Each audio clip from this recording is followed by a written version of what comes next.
It's playoff football, and tonight on CCX, a state class 6A quarterfinal round matchup between the 7-3 Maple Grove Crimson and the 9-1 St. Michael-Albertville Knights. From Park Center High School in Brooklyn Park, John Jacobson and Ryan Iverson. And Ryan, first matchup between these teams in 6 years, so new personnel obviously since that last playoff game in 2011. But two teams really having good seasons. Crimson have played a tough schedule, 7-3 record, and the Knights just one loss at home to Totino Grace at midseason. Well, if you look at the 4 combined losses between these two teams, John, one is Totino Grace, defending state champions. Maple Grove, their 3 losses were either ranked number 1 or number 2 in Minnetonka, Edina, and Eden Prairie. So very similar schedules, very similar results, and they're very similar teams. They both have excellent running games. They both have excellent defenses against the run. They're both very well coached, so I'm very excited. A lot has changed since that 2011 matchup. These are two of the most up-and-coming 6A programs in the state.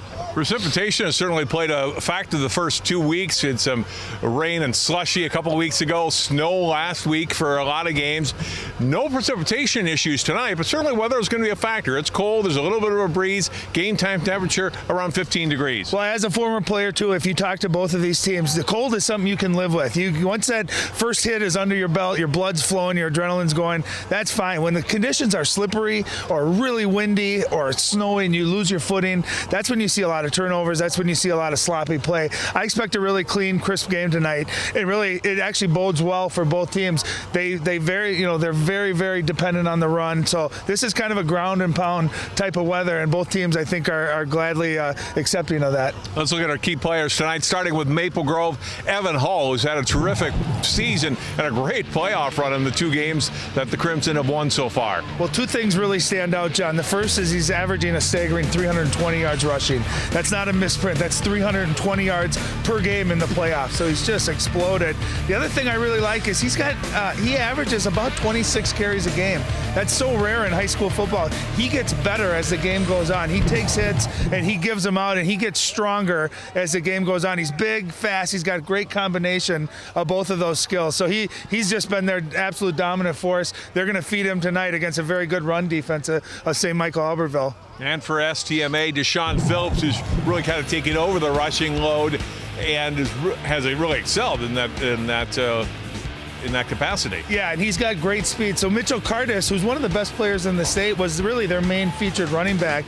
He tore his ACL in that game against Totino Grace. Deshaun Phillips has stepped up, and again, very similar to Evan Hall, he's got a great combination of speed and strength. And again, he's a workhorse. They'll give him the ball 20 to 30 times a game, and he just gets better as time goes too. I'd say the slight edge goes to Deshaun Phillips in that he's got breakaway speed. He's a tremendous athlete. But again, both teams are going to run a lot of power football. It's going to be A, who can stop the run the best, and B, which quarterback steps up and gets a little bit out of their comfort zone and can make some plays through the air. The winner will move indoors next Thursday night. They'll take on either Eden Prairie or Lakeville North in the semifinals at US Bank Stadium. We'll take time out and come back and kick this one off. It's Maple Grove, St. Michael-Albertville prep football next on CCX.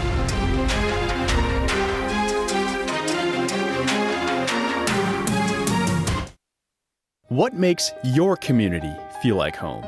Is it knowing what's happening in your neighborhood, or when people know your name? Connections make us a community.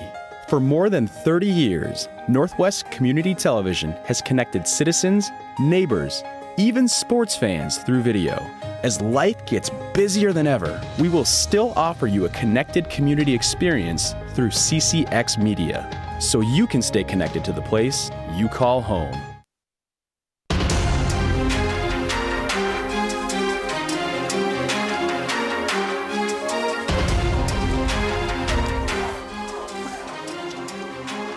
We are back at Park Center High School and ready for Maple Grove St. Michael-Albertville 6A football here on CCX. Let's go down to the sidelines now and Allie Arlt. Guys, what an evolution it has been for Maple Grove this season since we covered them in the season opener. Back then I asked Coach Lombardi about this team, and he said, you know, we've got no big names, no big stars in this team. And he also mentioned that they have the toughest strength of schedule in Class 6A. Now fast forward to tonight, I asked him what the recipe for success has been all season, and he said, you know what, it was that strength of schedule. He said playing against such tough competition really made this team grow. In playing against those tough teams, he said they've really got exposed and had to learn to make adjustments. All of those adjustments they've learned have stuck and gotten them to their 5th consecutive state appearance here tonight. Now, I also asked him what his expectations were for tonight, and he very simply answered saying, my kids go to St. Michael-Albertville, so I know this team very well. Guys. Hey, thanks, Allie. He told us this week that living in St. Michael, he knows about this group, especially this group of seniors, and they've been talking about them since 6th grade. Like there's a special group of 12th graders right now on this night's team. Yeah, and you can kind of, when you have a really good class, you feel it growing up. You feel it as a 5th, 6th, 7th grader. And then, of course, you know, with Mitchell Cardis, you know, tearing his knee up, he was a big part of that senior class. And what you need then is some of those underclassmen then to step up. And that's what we've seen with Deshaun Phillips this year for the Knights. But, you know, back to Allie's point too, John, those 3 losses, Eden Prairie was ranked #1, Minnetonka and Edina were both #2. So you'll take a loss earlier in the year if it's going to prepare you for games that ultimately matter the most, and that's this type of game, state tournament. Andy Peterson kicks off, and we are underway. It's taken by Briggs inside its 10-yard line, out to the 20. Still going, and gets it across the 30-yard line, and good field position for the Knights to start the ball game. Yeah, when it's cold like this, you just can't wait to get in there, get that first play under your belt, get that contact, get your hands feeling it. And then again, like I always say in big games, whoever settles down and just plays football is going to have the advantage. There's Marcus Krupke, senior, you know, about 50% passer. They don't throw a lot, but the numbers I like to see, John, 12 touchdowns to 4 interceptions. So he's had some big plays, some explosive plays, got to take care of the football tonight. And we get a penalty right off the bat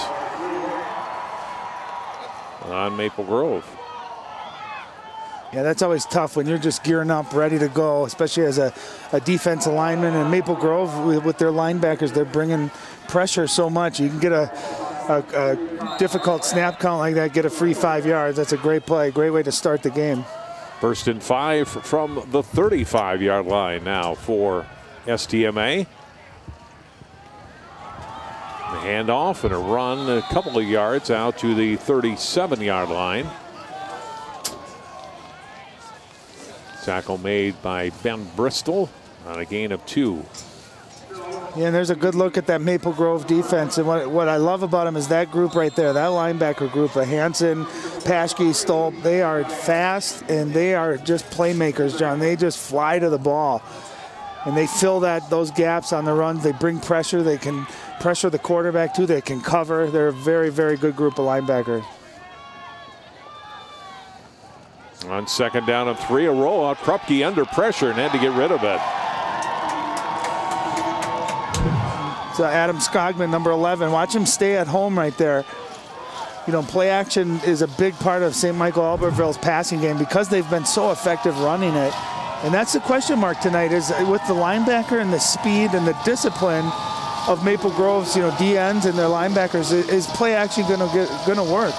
And I always think too, that's a tough ask of your quarterback to roll out to your left on your first pass attempt when you're right-handed. So now 1st and 5 has become 3rd and 3 for the Knights. Long count by Krupke. Give to Phillips, trying to go outside, cuts it back at the 40. He's got a 1st down, still on his feet and all the way out to midfield. And a gain of 14. And you can see that power right there. And there was contact. It looked like Maple Grove might have a shot. Stolp had a look at him in the backfield. And Phillips just a nice cut. And he's a very, very fast runner, but he's got great power. And you saw those legs keep moving. There's a look at Jared Esler in his 7th season at St. Michael-Albertville. He's done a heck of a job building a program here, played at North Dakota State, and really has been a defensive football coach. And this year he's taken over the offensive reins. And this is Briggs coming around, and he'll gain 4 yards into Maple Grove territory, down to the 47. Tackle made by Curtis Haugen along with Jake Hansen. Look at it again. Yeah, and Briggs is kind of that change of pace back. He's the speedster, doesn't have great size, but they will put him in motion and they will hand it off to him, and sometimes they will throw it to him out of that or use him as a decoy to get Phillips going the other direction. Xavier Thurman split top of your screen on 2nd down and 6 from the Maple Grove 47. Krupke, short drop and a long route throwing, and Thurman gets the completion down to the 20-yard line. Jake Campsel on the tackle, a pickup of 27 yards. Yeah, nice throw, ball thrown to the outside. It looked like Thurman might have gotten away with a little bit of a push-off. I don't know if that made much of a difference on that play, but anytime you extend those arms as a receiver, he's very fortunate not to have that called on him. But Thurman is a very good athlete, plays cornerback, also a basketball player too, and they'll throw it up to him and just say, hey, go make a play like he did there. Empty backfield now on 1st and 10. Krupke throw, gets the completion down to the 10 and all the way down to the 8-yard line, and it's Lance Kloster on the 1st down throw and a pickup of 11, and it's 1st and goal. Well, 2 things on that play. One, there was no tailback. It was 5 wide, and that's a formation that Knights do not use very often. And secondly, did you see Kloster fight for those extra yards? The whole STMA sideline, that's a play that'll fire your entire team up when you're fighting like that for extra yards. 1st and goal, handoff up the middle, diving for the end zone. Matthew Feldick is going to be down just short. It'll be 2nd and goal from about a foot away. Yep, I formation, nice job up front by the Knights, and then watch Feldman just reach out. Oh, that was close. They're going to say his knee was down about a foot short. You see some big boys there up front. This is kind of their short yardage unit. I expect a lot of power right behind their fullback. To the right side here. Oh, and the little movement, it looks like, by the right guard St. Michael-Albertville, and this will cost the Knights 5 yards. Oh, it's Jericho Siegel too, and that's where making that stop a foot short of the end zone is huge. Now you back up to the 5.5-yard line, and now you're a totally different package, totally different plays that you could run. That's a big penalty. And really, when you got 2 teams, John, that are so evenly matched as Maple Grove and the Knights, penalties are huge. Penalties can play a really, really big role in the outcome of this game. 2nd and goal just outside the 5. Briggs back into the game in the backfield with, he'll give the handoff to Phillips. The up back, and he'll move it down to the 2-yard line. It'll bring up 3rd and goal. Yeah, got about 3.5, 4 yards of it back there. That's that quick dive play. And a lot of times the Knights will use that, John, to set up the quarterback keeper or the option out of that. And if you don't respect that dive, a guy like Phillips can break that pretty easily. So nice job, well defended there. You saw the Crimson just come on down the line, make a nice tackle. Joe Raymond started the charge defensively. 3rd down and goal, a handoff to Phillips again. This time he is into the end zone, and it's a touchdown for the Knights. Well, same play, just going to the right side. Here's that quick dive. And you can see number 4 for Maple Grove, Jake Hansen, had an open shot. Watch the top of your screen there. That's where Hansen just hesitated for a second, and Phillips able to get right past him and get into the end zone. And that's a great starting drive for the Knights here in their first quarterfinal game as a member of the 6A division. Gavin Wermonger is their kicker. Placed down, kick is up, and it is through. An impressive opening drive, took 4.5 minutes, covered 70 yards, and ends in 7 points. Well, I think what was even more impressive was the balance. There was a couple of nice throws for Krupke too. He had the big one to Xavier Thurman down the right side, and then coming back with another 1st down to Kloster on the left side. So, you know, I think both of these teams are so dependent on the run. If they can get good balance, it's going to be hard to defend either team. There's a big play through the air. And then coming right back, the next very play, they went 5 wide, and just a nice, easy throw for Krupke. And I think that play really fired the Knights up when Klosser was fighting for those extra yards. The 10 plays, 70 yards. And a great start for STMA. And the other thing too, John, when you're playing a team that you haven't played all year or for a couple years, is it's all about adjustments. You can watch tape, but you don't necessarily know how big and fast they are until you play a series against them. So I'm sure Coach Lombardi is going to have his defense adjusted here very well to what the Knights are trying to do.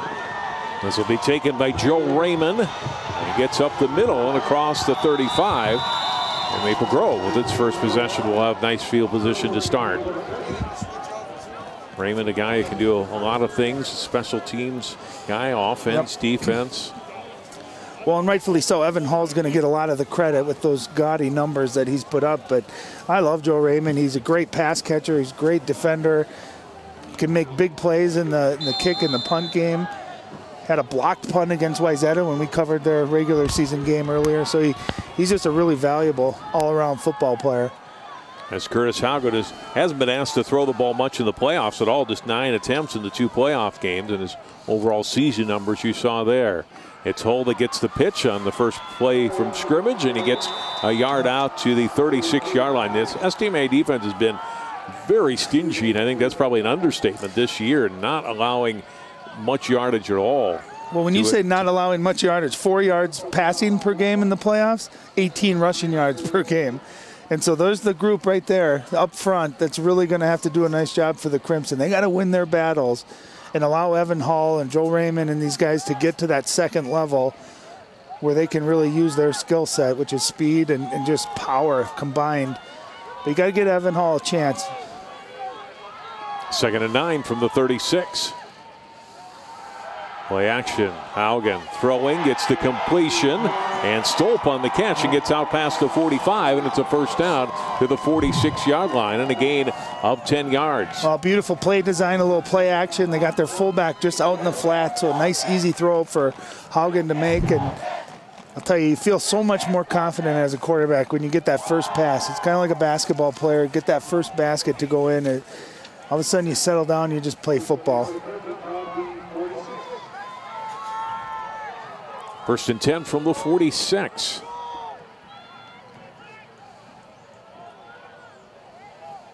Comes Hull in motion again. They'll give it to Stolp, the fullback, and he'll only get a yard out to the 47. Boy, he was hit just about immediately in on his second tackle already. Is Jericho Siegel. Yeah, Nolan Schmitz, number 32, with an inside linebacker. He's their leading tackler, and there was contact there. And I'll tell you what I love, too, about Maple Grove's offense is a lot of time you'll see Stolp as the fullback. You got to respect that dive. And you get so focused on Evan Hall and Joe Raymond and some of these speed guys that if you don't defend dive, you're going to be in for a long night. On 2nd down and 8, here's Hull trying to go around the left side. He'll get to the line of scrimmage, maybe a yard more, but that is it. Yep. Feldick on the tackle. Yep, senior outside linebacker, and he does a nice job here. He takes on a big block, able to shed the block and then stay outside, not letting Evan Hall get to the edge. I'll tell you, the Knights all week long were practicing nothing getting to the outside.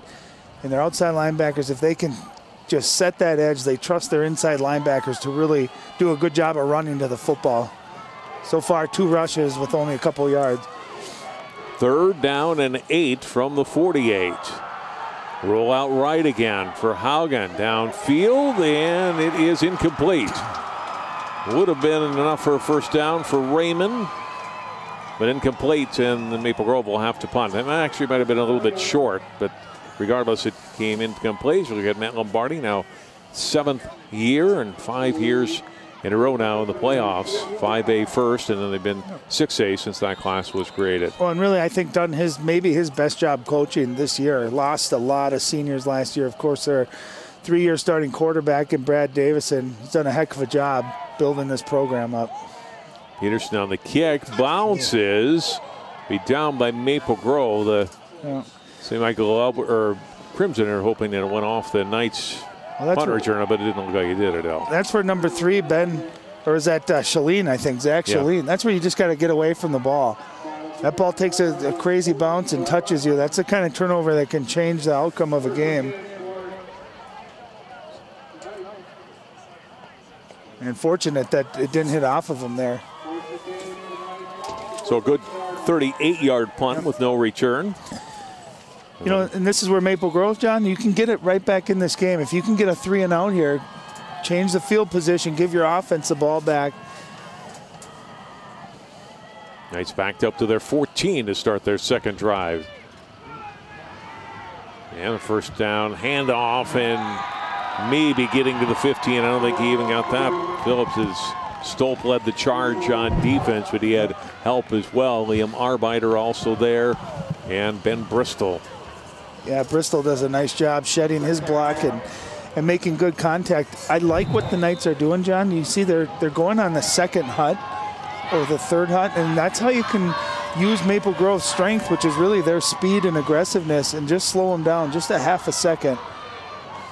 Elks gets the call on second down, trying to dance his way past some defenders, but can't do so. He's brought down after a gain of 1.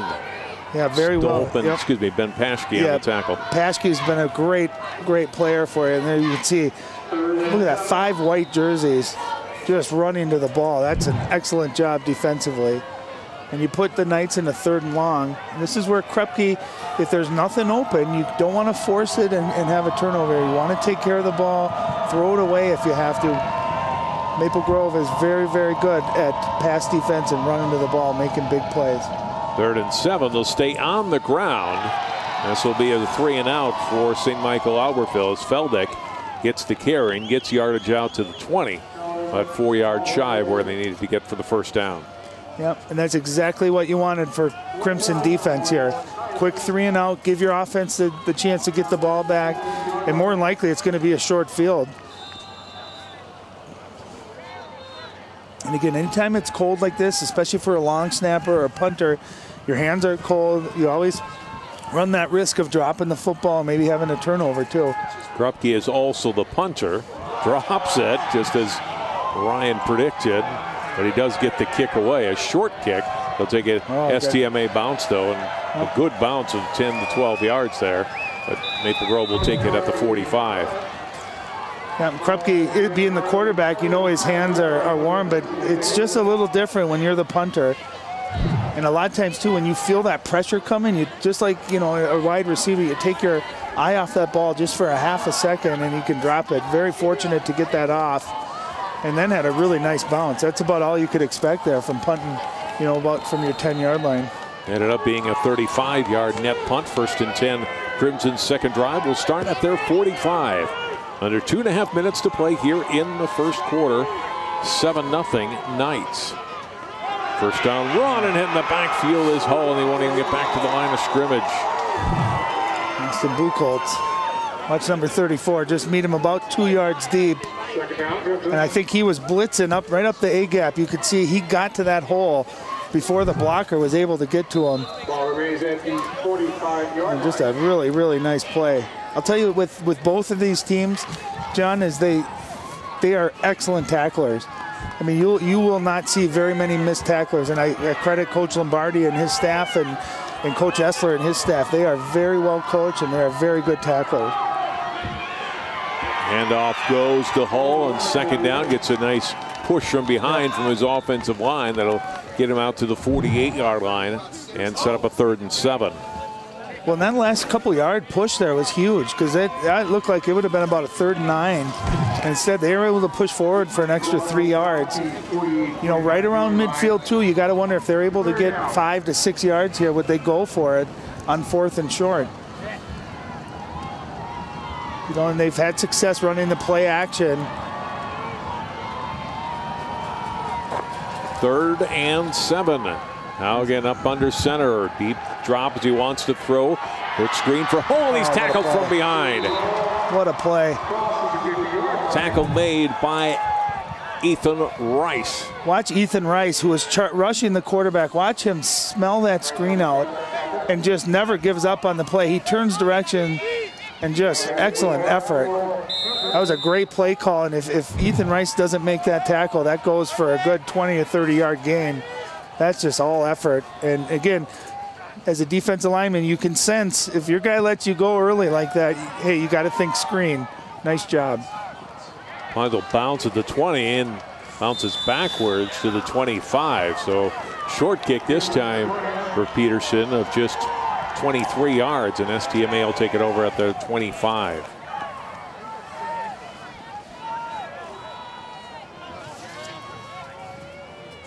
Well, we kind of talked about that. Both teams, it might be low scoring. They're both like to run the football, but they both defend the run extremely well. I think the difference was that first drive was Marcus Krupke on those 2 completions, because that softened that defense up just enough where they were effectively able to run the football too. They'll start this drive from their 25-yard line. Second back through and all the way out to the 33 comes Phillips, who had the touchdown earlier. There's a flag down on the field. That was one of the rare missed tackles. Stolp had a chance to wrap Phillips up in the backfield, and Phillips was able to shake loose and pick up some positive yards. Gain of 7 pending the penalty.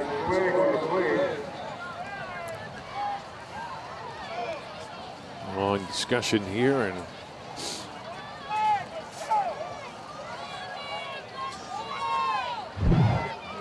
a lot of times when that flag is thrown at the line of scrimmage, you're going to see a holding call, but it looks like the referee's just going to pick it up. That's excellent referee job right there. If you're not sure about something, you come together and you talk about it as a group, and ultimately came up with what they felt was right. That's an excellent job of working together. Second down and 3 after the 70-yard run by Phillips.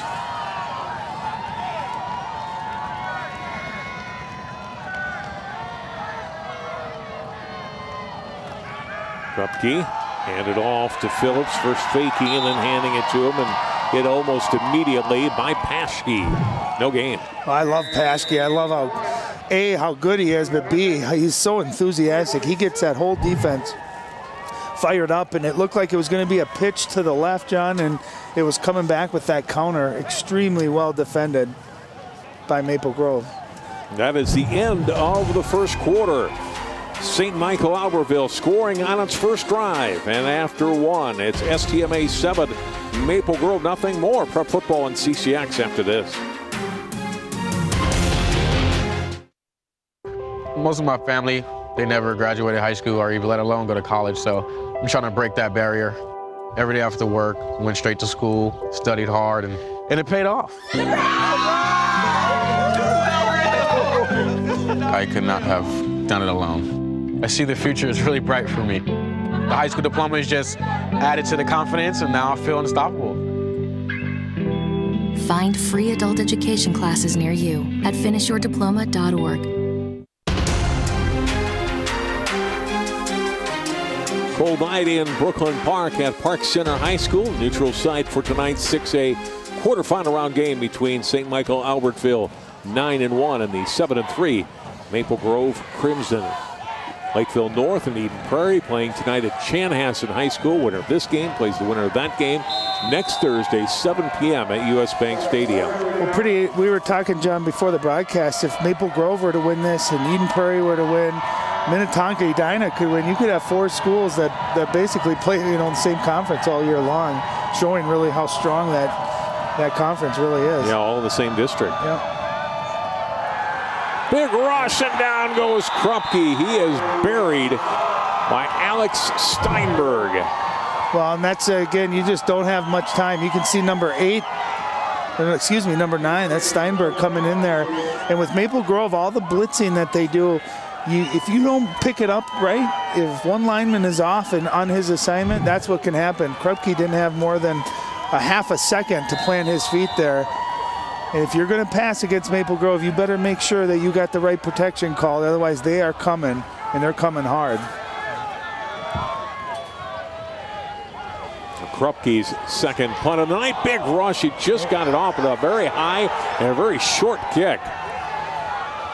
Oh, my goodness. This is going to be down at the 35 and end up being a net of 8 yards. Wow. Well, you can see Krupke hurries. He knows there's pressure coming, and got it up in the air, and that wind is blowing from our screen right to left.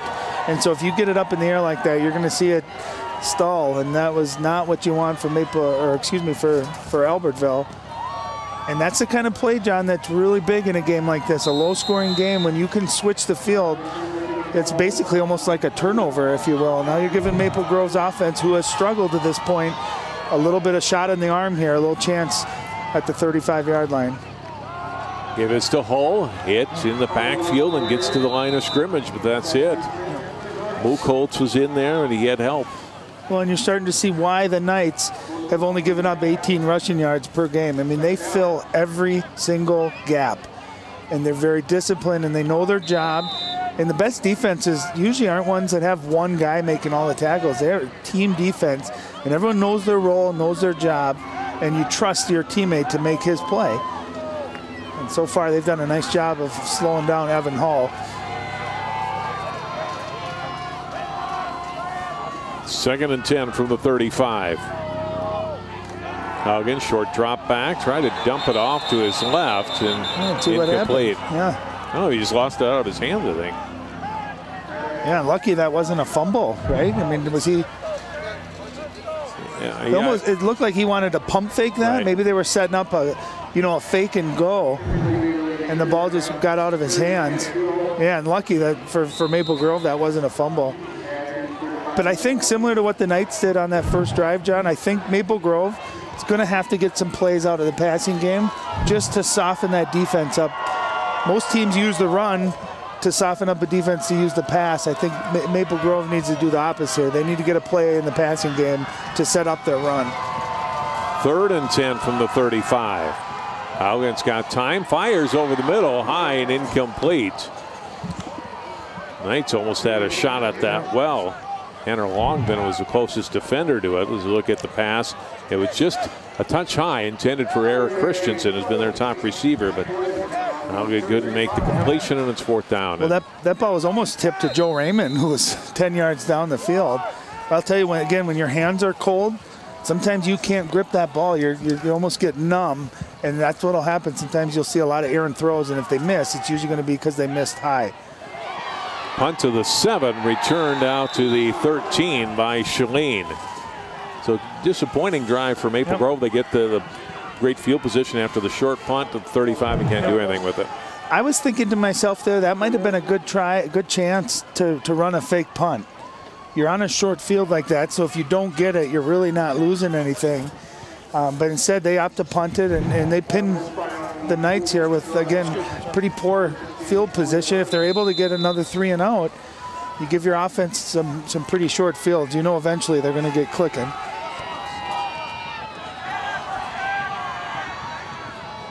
First and 10 from the 14 for STMA. Second drive they've had, it started inside their 15. Krupke lofting it to the left sideline, and it's intercepted. Picked off by Jake Kampsala. Well, and I like the idea there on first down. You take a shot down the field. We've already seen Xavier Thurman make a big play. This ball just underthrown. When you throw that kind of play for a playmaker, you got to throw the ball deep and to the outside. If you're going to miss, you miss long so that no one else can make a play on that. You don't want to underthrow that ball. Very well defended by Kampsala, and again, just a little bit underthrown by Krupke. And what do we say would make, really change the outcome of this game? Or turnovers, right? And taking care of the football. Well, Maple Grove right back where they were just a couple of minutes ago. First and 10 from the 35. Flag. I think they're going to get Christensen, number 20, started just a little bit early before that ball was snapped.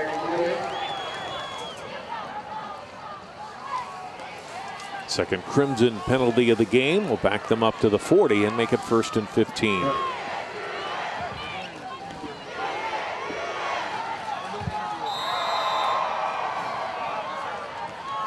St. Michael-Albertville opened the season with a win at Moundsview. Their only loss September 29th against Totino Grace. They've won 5 straight since then.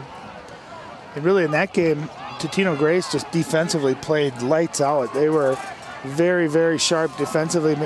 St. Michael-Albertville just couldn't get anything going in the ground game. On first and 15, Hull, a little bit of a seam, but not much, and he gets just 3 yards to the 37.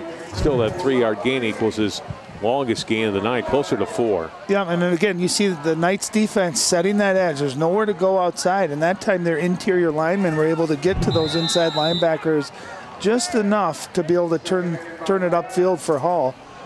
And again, not a big play, but really his first positive game tonight. You know, and you just wonder too, is Maple Grove in the back of their pocket here, are they thinking maybe a reverse or some type of trick play? Because a lot of times that's what can really trigger your offense going against a really good defense. Roll out for Haugen. He's under pressure, steps up, throws, and gets the completion to cancel it down at the, Joe Raymond down at the 25-yard line. That was a heck of a throw by Haugen. First, he avoided the rush. Second of all, he stepped into that throw and he threw it in traffic. I mean, there were about 4 players within 3 yards of each other.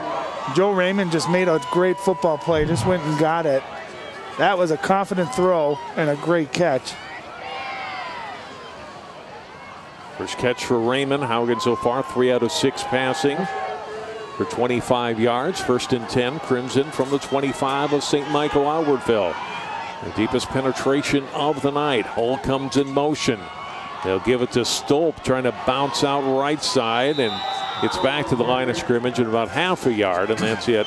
And early 2nd down and long.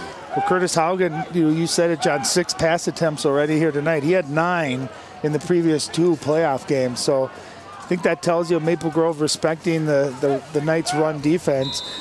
And it's going to come down to Haugen and Krupke, who can make more throws, I think, tonight, because both teams do such an outstanding job at defending the run. From the 24 on 2nd down and 9. Give it to Hull, big hole up the middle, and he's got a 1st down to near the 12-yard line, a pickup of 12. I thought the difference there, John, do you see how fast he hit that hole?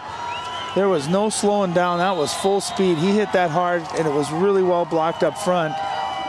And that time, Hall showing off his speed and the power at the end of that run, finishing it off for the 1st down. And that can give your offense a shot in the arm, too, when you finally get your star running back going a little bit. 1st and 10 from the 12. A little stutter step for Hull, and he just gets 2 yards this time to the 10-yard line before he's brought down. Nolan Schmitz leading the attack, tackling there for the Knights. You know, and the question, too, is always when you get to this time of year is how much new stuff do you put in? Because both of these teams have watched, I'm sure, every game on film. And do you put some new stuff in, some new nuances that the other team might not prepare for or not have seen? 2nd and 8 from the 10.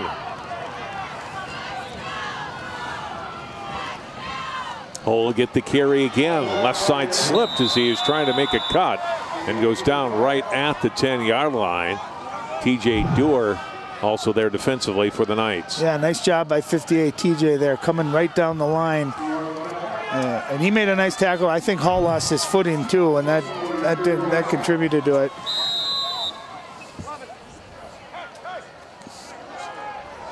Third down and 8 from the 10.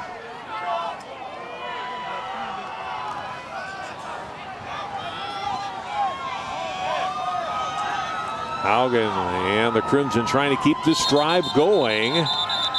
Movement on the line. Knights think it's on the Crimson, and it is. Those are the kind of mistakes, again, that they can just kill the momentum that you've built up. They've had a couple of nice plays here. A big run by Hall, a nice pass play on 3rd and long. And here you got, 1st and 10 from the 13-yard line. Now you're backed up for 3rd and 13, almost forced into a passing situation.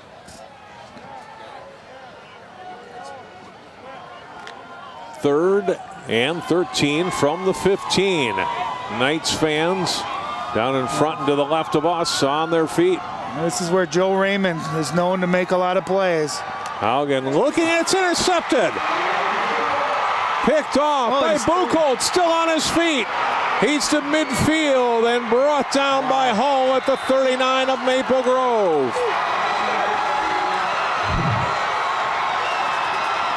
What a play. You can see they were trying to set up a screen, and it was sniffed out beautifully by Buchholz. And how about showing off his speed from the defensive end position, making just a great catch. That's a left-handed, one-handed catch, and then breaking tackles, showing that he could run the ball as well. And he just takes it and changes the field position as well. What a big play by number 34, Austin Buchholz. Huge play, really athletic play. And now Matt Lombardi will take time out and talk to his team. Let's go down to the sideline and back to Allie Arlt. Yeah, guys, before the game, I was talking with Coach Esler about the fact that his defense hasn't allowed more than a touchdown in the last 5 games. And I asked him, what is it with this defense? He said, you know what, we've got 10 seniors starting on our defense, and 7 of them are returners from last year. He said that experience has carried them through this season. And he also attributed his defense's speed, not just in the backfield, but up on the line as well. And my goodness, did that not just show right there? Big play, thanks, Allie. Big plays always make a big difference, Ryan. That's what we talked about. And, you know, Buchholz has had a big game. The whole defense has had a big game. Some nice stops there. Ethan Rice, you saw on the play a moment ago. Defense for Maple Grove on the tackle for loss, and then the interception a moment ago. Well, did you see how Buchholz there was pressuring the quarterback? And as soon as he smelled that screen, he took a step back. I mean, he just played it perfectly. And I know they repetition, playing against the screen all week long, and then when you see it actually come to fruition, that's a really fun feeling for players and coaches. Phillips gets the call on 1st and 10, and he gets 8 yards down to the 30-yard line. Yeah, and again, you see that pre-snap motion, and we've seen him hand that off, and you get speed going around the edge, and instead that's just a decoy setting it up for Phillips coming right up the middle. Junior running back with over 1,100 yards rushing, and we talked about what a big part of this team Mitchell Cardis was on both sides of the ground, ball, and Phillips has really done a good job picking up some of that slack offensively in the backfield. 2nd down and 2 now. Briggs comes in motion. Krupke going deep over the middle of the end zone and a touchdown. It's Zach Shalene, a 30-yard touchdown for STMA. Well, and that time Krupke put it right on the money, and watch him take that hit as he threw it. I'll tell you what was the beautiful about that was, you see how Shalene stopped, almost boxed out the defender, and made a great catch. And again, pre-snap motion, great play action. And if you're a Knight fan, you gotta love how Krupke just stood in there and took the hit and gave it a great throw. And Shalene did a wonderful job using his body, shielding the defender. And there's a big play in the passing game for the Knights.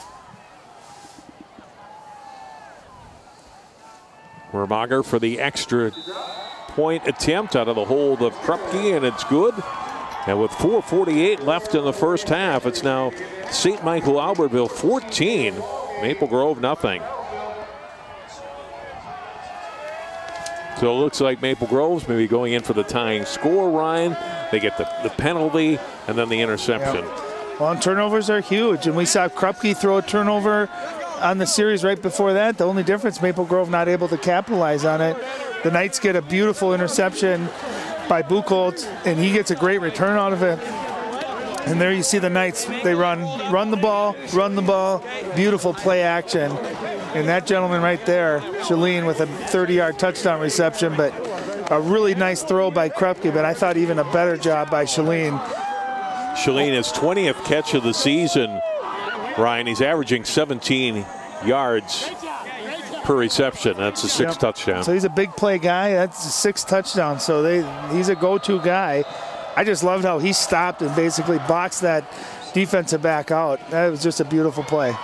Vermager's kick handled at the 12-yard line. Returned by Raymond. Bounces outside to the 30, the 35. Raymond all the way out to the 46-yard line of Maple Grove. And there he is, the all-everything football player. And if I'm Maple Grove, I'm getting Joe Raymond and figuring out ways to get him the ball. He's just electric. He's smart. He's got great speed. And he just seems to always make the right play. And there's a change of direction going left, coming all the way back to the right. Able to just use his speed to get to the outside. Again, very good starting field position for the Crimson. The question is, can their offense sustain a drive? And you think they got to get some points up on the board just to feel like they're getting back into this game. First and 10 from the 45. It's Hull with the carry. And he is out to the 49 and picks up 4 on first down. You know, the problem, too, with going against a defense like the Knights is they're not going to make mistakes where you're going to get a big play. They force you to grind out a drive, 4 yards, 6 yards, 5 yards. And so that's the challenge of this Crimson offense is if you can't get that home run play, can you sustain a drive? Can you make 6, 7 third down conversions on a drive and just do the little things? And that's the challenge for this Crimson offense here tonight. 2nd and 6. Haugen roll out right, floats a pass, gets the completion for first down. It's Ben Schroeder, the senior tight end, on the catch. Yep, and a gain down to the 38. 6'2", just a beautiful play there. And the difference was Haugen had time. He didn't have any rush coming in. You see him didn't even step into that throw. That was just a beautiful pass. And again, it's both offenses having to go to the passing game. And if you give Haugen time, he's got the arm strength, he's got the accuracy. We've seen a number of big throws here in this first half. They just got to continue to do it. After a gain of 13, it's 1st and 10 from the 38. Hull will push and drive before they whistle it down after a gain of 4. It almost looks like rugby there at the end, doesn't it, John? I'll tell you the difference on that play was the white jersey's got a great push. There was no contact till 3-4 yards downfield. Whereas we saw in a lot of plays tonight, Evan Hull's getting hit in the backfield. So a nice job by the big boys up front. 2nd down and 6. Down to 3 minutes and 15 seconds to play in the first half. Maple Grove 2 timeouts remaining. Trailing 14-0. Haugen will step up now, trying to run, and goes down. It'll be a tackle for loss of a yard, maybe 2, as Austin Springer, senior, comes up and makes a stop. Well, I love that play call. That's a beautiful play call because you don't see Haugen keep it too often. That was just a great job by Steinke, number 1, staying outside linebacker. They're just staying home, not coming down the line. And that's the problem. When you play against Evan Hull, you're just taught to come down the line, help make those tackles. Well, if you don't stay home, Haugen's very capable of making that into a big play. But a nice job again by the Knights, doing their job and being disciplined. 3rd down, Hull with an opening up the middle, and he gets inside the 30, drives his way to a first down to the 27-yard line. Gain of 9. Well, do you see what I mean by he gets better as the game goes on? And that's when your coach has confidence in you, when it's 3rd and long and you run the ball right up the middle. But how about in these playoffs? Evan Hull averaging 9.2 yards per rush. So he's almost a first down every time he's touched the ball. And tonight done a nice job against a very stout Knights defense. From the 27, that's Raymond in motion. They fake to him, give it to Hull instead. And he'll get inside the 25 to the 23-yard line. Tackle there by Jericho Siegel along with Cole Jan. Well, a gain of about 5. Again, they use Joe Raymond in motion, and it just does enough to get those Knights to react to it. Opens up a nice hole, gain of 5. And you still got plenty of time left, 1:31 left, 2 timeouts. The clock will stop if they get a first down. So you got plenty of time where you don't have to rush. You can still huddle between every play. From the 23 of STMA. You got Raymond to the left, and a timeout taken here by Maple Grove. 1 timeout remaining with 1 minute and 17 seconds to go. Look at the Class 6A bracket coming into play tonight. The games that are going on tomorrow feature Prior Lake against Minnetonka. That's a 7 o'clock start at Osseo High School, not far from us. And then at 7 o'clock tomorrow over at White Bear Lake High School, Creighton-Durham Hall taking on Edina. I think that Prior Lake Minnetonka game is going to be a heck of a battle. Prior Lake with a great defense, Minnetonka with a really good offense. And you can see Eden Prairie leading Lakeville North 14-0 tonight. So the winner of this game more than likely is going to get a stiff challenge next week at US Bank Stadium against Eden Prairie. Eden Prairie got tested last week by Champlain surprisingly, Park. that was a lot closer. And again, last week you saw some funky scores, and I think a lot of it had to do with the snow and getting adjusted to that. But it also is a testament to Champlain Park. Those guys didn't quit and played hard. And I think Champlain Park playing Eden Prairie last year in the semifinals, they weren't awestruck. You know, they felt like they belonged and played a really nice, complete game. Second down and 6. They fake to Hull, throw to the left and behind Stolp and almost intercepted. Feldick there defensively had a chance at that one, got a hand on it, and it's incomplete. Yeah, and again, there's a little bit of pressure in that ball. I'm not sure who that ball was thrown to. There you had two Maple Grove receivers. You can see Eric Christensen, number 20, about 5 yards further down the field. But neither one was open there. Unfortunate for Maple Grove not to get another interception. Those are always the scary plays, because if you do get an interception, a lot of times you'll see a big return because there's nothing but green turf in front of them. 3rd and 6. They'll give to Hull. Got a little room, and he wiggles inside the 20 down to the 17-yard line. Tackle made by Schmitz along with Seal. They're going to be shy. No, they give it a first down. I thought maybe they were going to measure that. Instead, they give them a first down. And remember, that clock stops while the chains move. So you got a chance to huddle really quickly here, get a play called without losing much time. 1st and 10 from just inside the 17. We are under a minute to play now in the first half. Maple Grove with 1 timeout remaining. Well, that's a big first down, right, on 3rd and long. Huge play to keep that drive going. Haugen, play action. A little throw to Stolp. And the completion down to the 11. He's out of bounds, stopping the clock in a gain of 6. Yeah, and that's the second time we've seen that play action with Stolp coming out into the flat there. And he's a big kid. He was absolutely hammered on that tackle. But a nice play action, a gain of a good 6 or 7 yards, got out of bounds, so the clock stops. Excellent execution. 36 seconds remaining. You know, and I don't wonder if Maple Grove here could run some type of flea flicker or reverse or something where you can take advantage of St. Michael-Albertville's speed and aggressiveness. Maybe they over pursue and you're able to get a big play like that. Haugen wanting the throw, fires to the end zone. A little high and intended for Raymond, but incomplete. Xavier Thurman defensively there for SDMA. Well, Thurman was there, but you see number 1, Steinke for the Knights. Also, he got good depth on his drop, and that a lot of times forces the quarterback to throw it a little bit higher than they would want.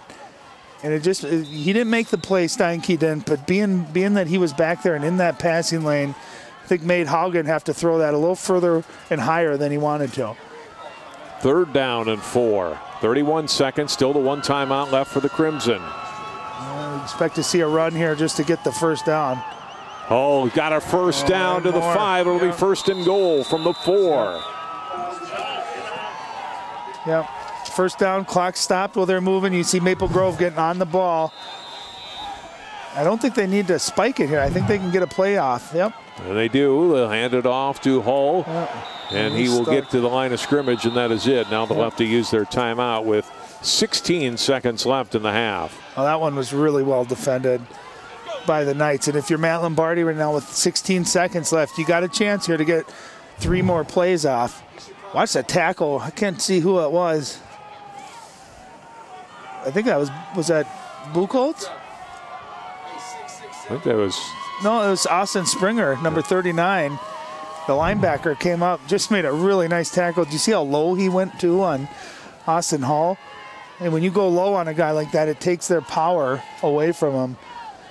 And so if you're Maple Grove now with 16 seconds left, you don't have to throw the ball here. You could still run the ball, but you got to maybe have that second play called. If you're not able to get in, then you have to have that next play called immediately. Or do you throw it here, and then if you don't get it, clock stops, and you can go back to the drawing board. Yeah, you don't have a lot of time if you get stopped on a run, though, to get back up to the line of scrimmage. It's the deal. My guess is you'll see some type of play action here, maybe getting Curtis Haugen rolling out to his right or to his left. Either way, just a rollout, and then if no one's there, you throw it away, stop the clock. You don't want to get stopped inbounds and not be able to get another play off. Again, 21, Joe Raymond. He's been great at this time, this down and distance. They fake it to Hull. Haugen with some time to throw and loft it and throw it out of bounds. There was really nothing there. Raymond was the closest player to it, but there was a good throwaway by Haugen. Didn't force it and lives for perhaps just one more play here. 7 seconds left. That took a lot of time.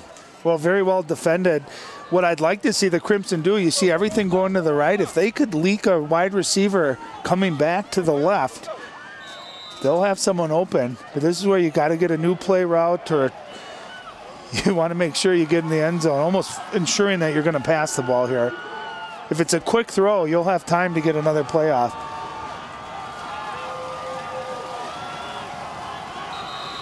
Seven seconds to go in the half. And now St. Michael-Albertville will use a timeout. Yeah, Coach Esler was sprinting down the sideline to get that timeout. Saw a formation that maybe he wasn't quite sure or hadn't seen on tape. So excellent timeout there to get your guys prepared.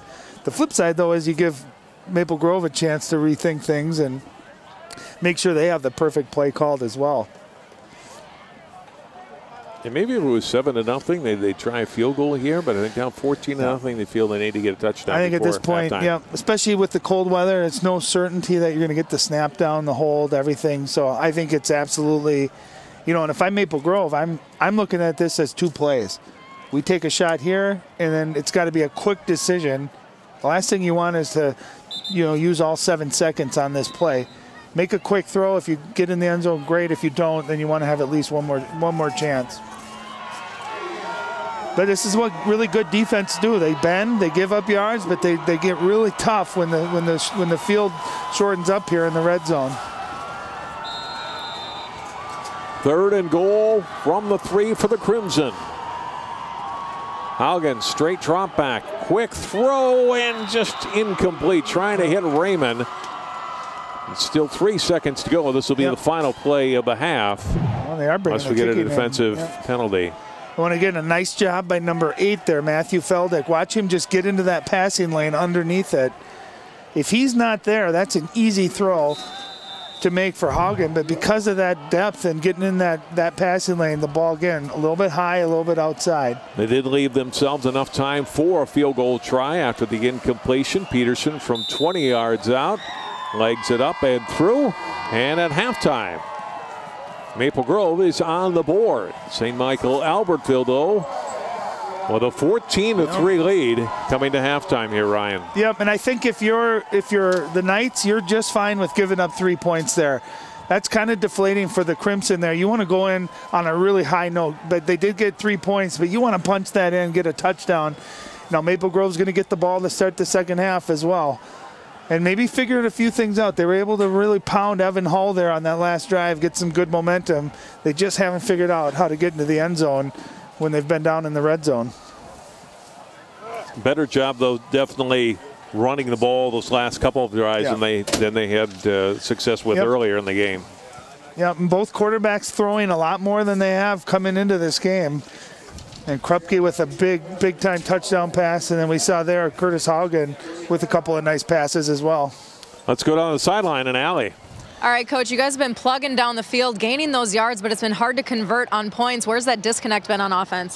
They did a good job. They came out with a lot of intense the first half defensively. We didn't come out the first drive very well, and then they made a play there on that post. But offensively, we're starting to kind of get some idea of kind of what they're doing up front. We're having trouble with some of our schemes, and we were kind of finding stuff. But, hey, we knew it was going to be a good game. It was big getting 14-3. We come out, we start with the ball, so we're in good shape. We just got to have a good third quarter and get us back in this game. For a rush-heavy team, you guys have been really launching the ball. Will we see that more in the second half? Well, we kind of had to. They put us on our heels a little bit. We had to do some play action. We're still going to run the ball, but I think, like I said, our goal in the third quarter is to get them on their heels. Sometimes they always say a 2-goal lead in hockey is bad. It's kind of the same thing. They have it now. If we get them on there, they'll start to get nervous in the fourth if we handle our business. Can you feel your toes? It's fine. It's not bad. It's fun out here. All right, go warm them up. All right, thanks, Sally, and thanks to Coach Lombardi. We'll hear from Coach Esler before the start of the second half. Our halftime score, St. Michael-Albertville 14, Maple Grove 3. More Prep football on CCX right after this.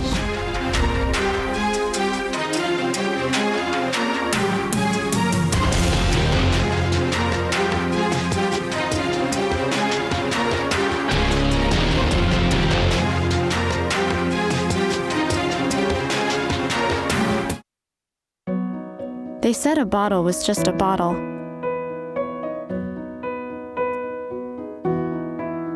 That no one would ever notice me.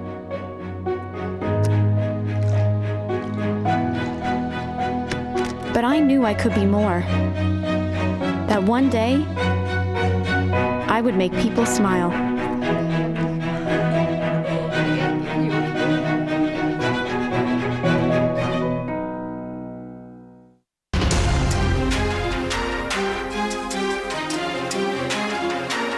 Full night at Park Center High School. We are at halftime in 6A football quarterfinals. Maple Grove trailing St. Michael-Albertville 14-3. Ryan Iverson, let's look at some highlights from the opening half. A great first drive of the game for the Knights. Included this big pass. Marcus Krupke with the long gainer, getting it to Xavier Thurman. That play covered 30 yards and helped set up a big play for them. Yeah, and again, the play right after, 2 for 2 passing, 42 yards on that drive alone. And that set up here a short touchdown run by... Yeah, Phillips went in for the touchdown from 2 yards out to get St. Michael-Albertville on the board with 7-0. And SDMA's defense, especially the first quarter, was outstanding. They were not letting the Crimson get much going at all. And on the flip side, big sack here by Alex Steinberg as he came in and sacked Krupke. Yeah, Maple Grove's defense, other than 2 drives, has been really stout. Here was a ball badly underthrown. And a nice job again by Maple Grove, giving their offense good field position. Unfortunately, a couple plays later, here's what happened. That's just a really nice read on defense by Buchholz there. And he not only does he get the pick there, but he makes a nice return. And it's going to set up, I think, the best play of the night so far. And you can see Marcus Krupke takes a big hit right as he throws. Watch this contact as he's about to get rid of it. And then just a really nice job receiving there, too, by Zach Shalene on the catch. Yeah, Shalene, he almost just boxed the defender out, too. A beautiful throw, beautiful catch for the score.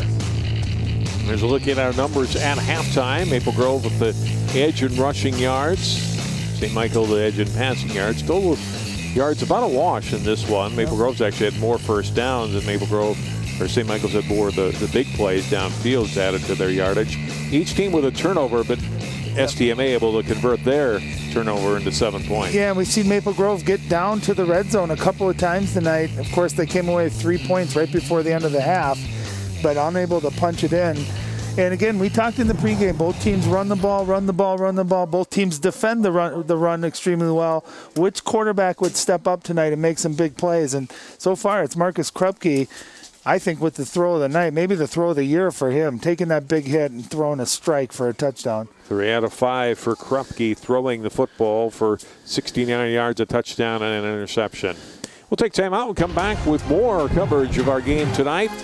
St. Michael-Albertville leading Maple Grove 14-3 at halftime.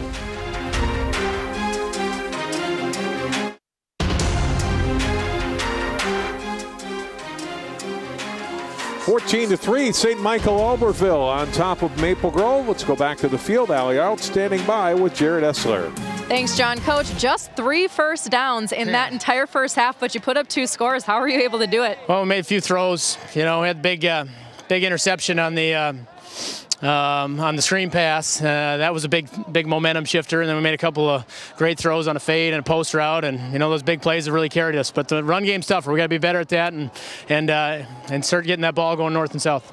Run game is tough. You guys have been putting the ball in the air, but how do you guys convert for more first downs so that you can move that ball down the field a little more efficiently? Yeah, just got to keep grinding it out. You know, we had a great first drive to start the game, and then after that, it was a couple of 3 and outs. Got to execute a little better. Had a couple breakdowns in our blocking assignments. But if we can do that, we'll be all right. All right. Thanks for your time, Coach. Thanks. All right. Thanks to both coaches and taking a few moments with us tonight. Jared Esler actually spent some time on the Maple Grove staff back in 2005, 2006 when Greg Hansen was the head coach, 7th year's head coach, state champions in 5A just 2 years ago.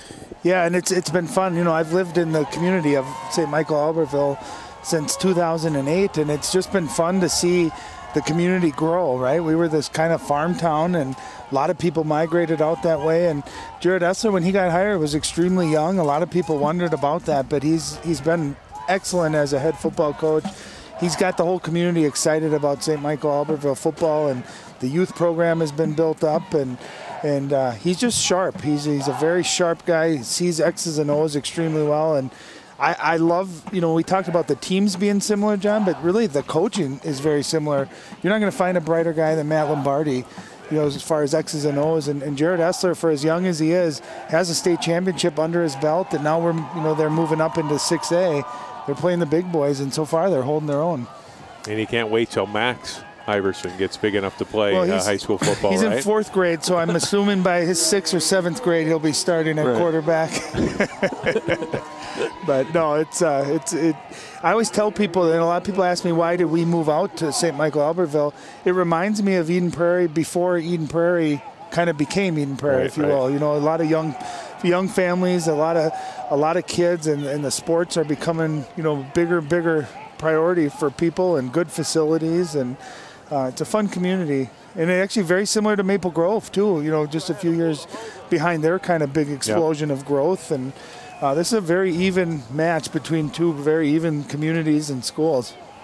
Well, Maple Grove will get the ball first to start the second half. They got points on the board before halftime. Not a touchdown like they were hoping, but they got 3 on the board. And as we saw, is that second quarter wore on, starting to move the ball a little bit better. Still ways to go. They trail by 11, but some positive things they can hope to build on. Yeah, and great coaches, they make their money and their names for themselves by halftime adjustments. You get together, you can kind of look over the play chart, see what worked, what didn't work, and then do you block something a little bit differently, and you converge as a coaching staff and you throw ideas around. And so I expect Maple Grove to come out really sharp here, and you can't ask for a better drive. If you can march down, get a touchdown, get right back into this football game.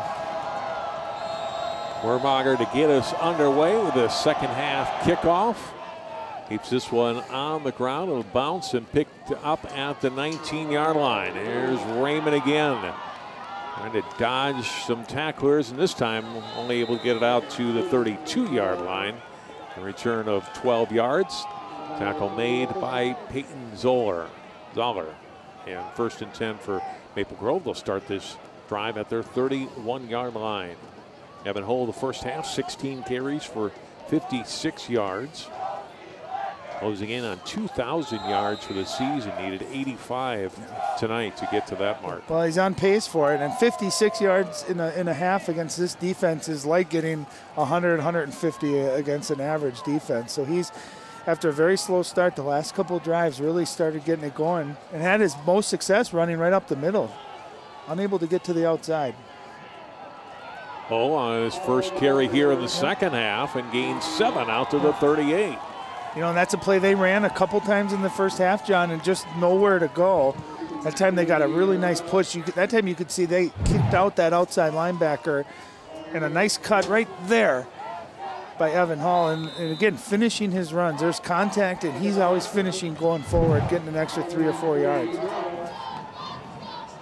It's a second down and short here for the Crimson.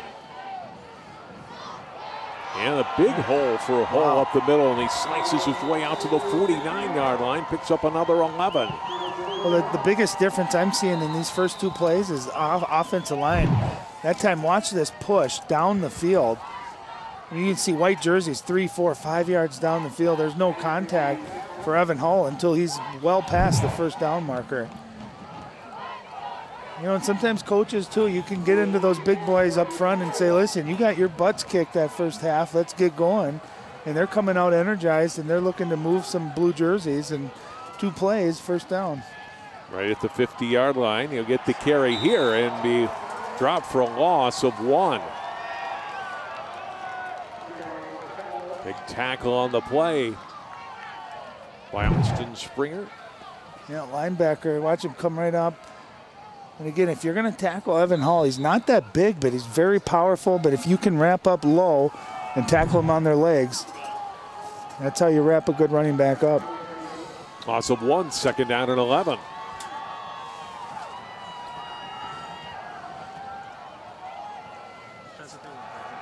Haugen, quick drop, throws, and completion to Christensen at the 45. Well, a nice route. That ball just a little bit underthrown. Christensen, nice job of coming back to the ball And if he hadn't slipped himself, he might have been able to turn that upfield. You see number 4, Xavier Thurman, slipped as a defensive back. He had some more yardage there, but either way, a good pickup and sets up a third manageable. Christensen's first catch tonight, 22nd of the season. 3rd and 5 from the 45 of STMA.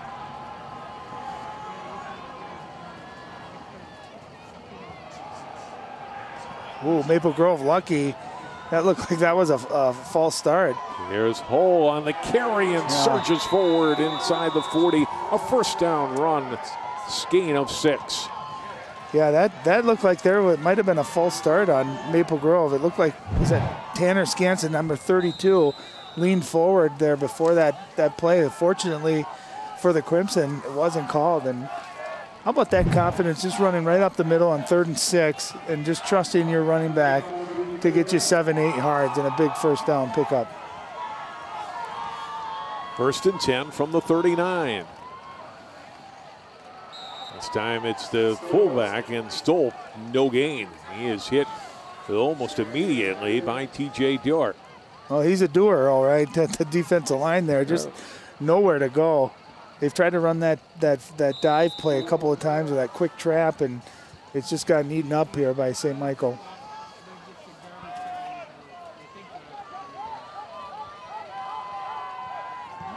Give him a yard. It's 2nd down and 9 from the 38.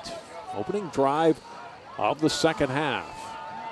Already used up 3.5 minutes. Christensen sprinting out to the right now.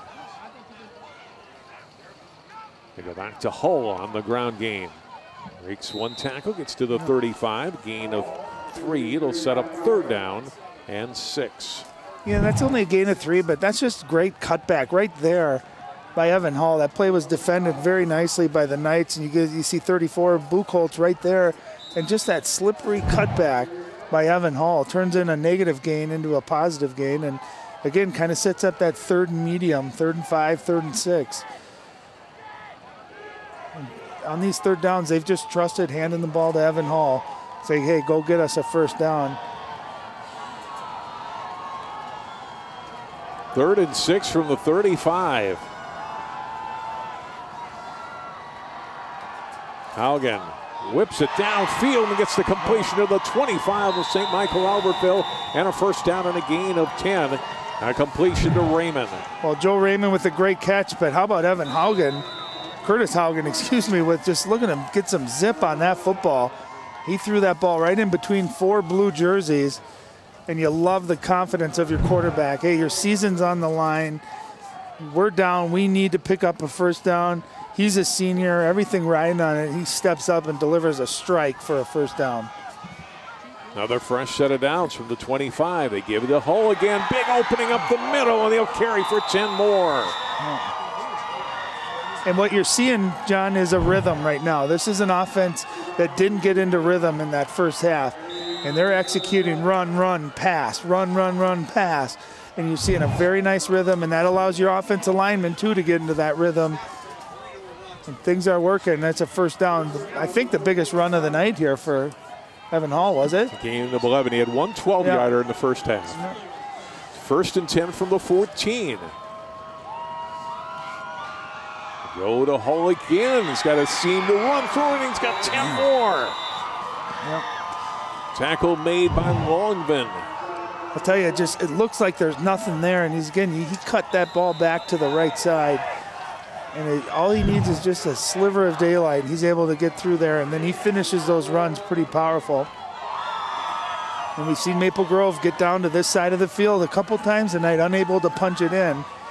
You got 1st and goal from the 4-yard line. This is where you don't want a penalty. You got to be sharp. And they got to be able to punch it in here to make it a 1-score game. Hull the lone back. Raymond comes in motion. They'll give it to Hull. Sidestep the tackle, and he's into the end zone. And that's how you start a second half right there. You get the ball back, and you just march down the field. Good patience that time by Evan Hall. You see a lot of times he hits that hole so hard. That time he paused just a little bit, let his blockers do their thing up front, and makes the right play, right call, and able to get in the end zone. But that's a championship type of drive right there to start the second half. Peterson for the extra point. Up and through. Drive that covers 69 yards. 6 minutes and 1 second and ends in a touchdown. Yeah, nice job. You see that little pause right there? That play was designed, it looked like to go to the right. He stalled just for a second. Right there. See him cut back to the left side there. Let his blockers do their thing up front. You know, you watch Le'Veon Bell for the Pittsburgh Steelers. You see how slow and patient and deliberate he is with hitting that hole. That time Evan Hall, who's normally just hitting that hole hard, paused just enough, really good patience, and pays off for a touchdown. And he's no stranger to touchdowns here in the playoffs. It's his 9th postseason touchdown. We talked to Matt Lombardi this week about Evan Hall. He said he reminds me of Robert Smith and how he used to run. Yeah. Wears the same number. Yep. I would actually say Evan Hall is a little bit more power than Robert Smith was. Robert Smith had great speed and could have power. Evan Hall's got really good speed, but I just love how he finishes runs off. You know, and the scary thing for other people too is that Evan Hall's only a junior. So we're going to be seeing a lot of him again next year. Short kick by Peterson, but well defended by Maple Grove. It was a high kick taken by one of the upbacks and returned just 8 yards out to the 25. Now it's the Crimson fired up, Ryan, for the start of their second half. Well, don't we always talk, John, about it's such a game of momentum, right? And it was all STMA in that first half. Well, here Maple Grove marches right down the field. They get a touchdown. Now all of a sudden their special teams makes a big play. And they believe now. Now they believe, hey, we can win this game. And now your defense feeds off of that energy. And if you're St. Michael-Albertville, this is where you got to step up and have a championship drive of your own. They've only run 18 plays from scrimmage tonight compared to over 40 for Maple Grove on the first down play. Is not going to get anything for Phillips. He's driven back. Paschke and a whole lot of help. That's a loss on the opening play from scrimmage for STMA in the second half. Oh, nice job. Paschke there takes off his blocker, just throws him out of the way, and he meets Phillips 2 or 3 yards deep and then just drives him back. Look at that, 5 jerseys, white jerseys surrounding the ball. If you're the Knights, you need to get a play, you need to get a first down, but also you don't want to make a mistake here and have a turnover or something that can compound the negative energy right now that's going for the Knights.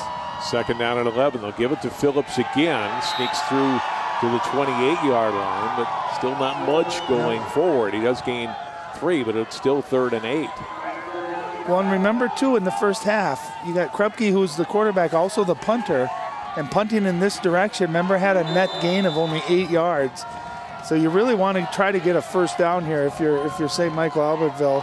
3rd and 9, you got to figure a screen pass or some type of play. Number 4, Xavier Thurman, is at the top of our screen. That's where they've gone for big plays tonight. Krupke looking that way, fires and gets the completion to Thurman. Midfield and more, and he's into the open. Wow. And there he goes. 73 yards and a touchdown. And just like that, St. Michael-Albertville is able to answer.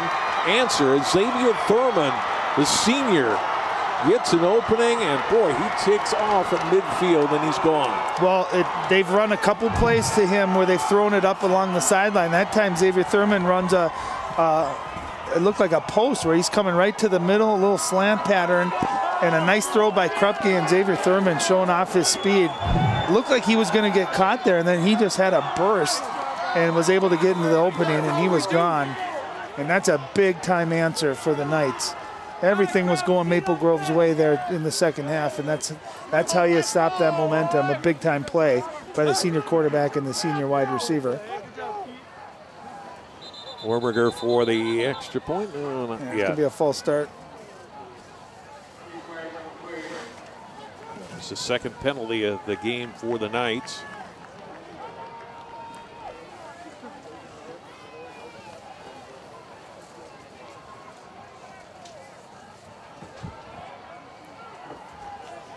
So this will back them up, make Warburger's point after try a little bit longer.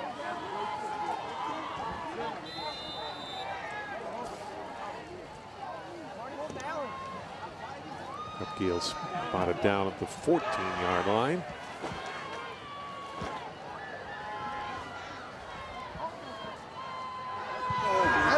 kick is blocked. And so it stays at 20-10 with 4:23 left here in the third quarter.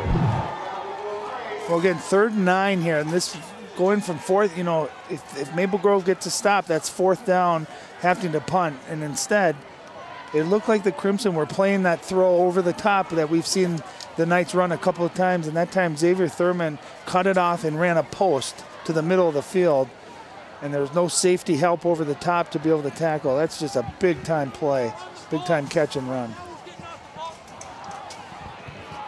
And the extra point attempt. Looked like a good hold, a good snap, pretty good kick too. Just Paschke got a hand on that. Paschke's a big athletic kid. He was pretty high off the ground there, able to get a hand on it. And I'll tell you, points are premium, you know, especially in this kind of a game where you got, you know, really good defenses, cold weather. You just can't take a point for granted. That could come and end up playing a role here tonight. Thurman on the season, just 11 catches, Ryan, but for 284 yards and 4 touchdowns. Yeah, if he makes a catch, it's usually for a big play, and it's usually going to go for a score. Dropped by Jake Hansen. He goes back, picks it up, but he won't even get to the 20-yard line. He is laid out there. Well, just like that, John, who feels like they have the momentum Right. now? I mean, that's how quickly this can change. And Hansen, watch the hit here at the end of that. There's some big-time hitting going on by both teams. Peyton Zoller laying on the hits. So now Maple Grove will try to regroup after everything going their way. The first drive on offense, first couple of plays on defense of that St. Michael series, and then they hit the big play. Krupke to Thurman for 73 yards in the score. Well, Krupke 2 touchdown passes tonight, well over 100 yards passing. So he's exceeded his season averages by far. Oh, and Hall is hit in the backfield. And Jericho Siegel, 6'4", 265-pound senior, put about every pound into that tackle. And that's your worst nightmare when you're a running back and you're first. As soon as you get the ball, you see a big boy coming right at you with a good head start, a running start too. And Siegel does a nice job of finishing that one off. Loss of 3, 2nd down and 13. Well, and Hall, I mean, if you look at his carries, that's his 2nd carry tonight with that went for negative yards. Otherwise, he strung together, especially on that last drive, a couple of runs that were 10 yards or more. Really had a nice rhythm going. That's the first play that we've seen him get hit like that. Haugen going deep downfield for Raymond, and it's intercepted by Thurman. He says, I like catching the football. I just caught a touchdown pass. Let me go get this interception. And again, he's just showing off his athleticism. That's a tough play in that he was right there, and to make that catch without having contact before the ball gets there, that's a heck of a defensive play. A lot of times you'll see a defender push a little bit, and he did a nice job. He almost looked like he was going to push off there. Instead, just went right over the top of Raymond and made a really athletic play. That ball was thrown pretty well, too. Gave his receiver, Raymond, a chance to make a play. Xavier Thurman just went up and made a better play. St. Michael-Albertville will start this drive from their 40. Briggs in motion. Krupke drop. Big rush.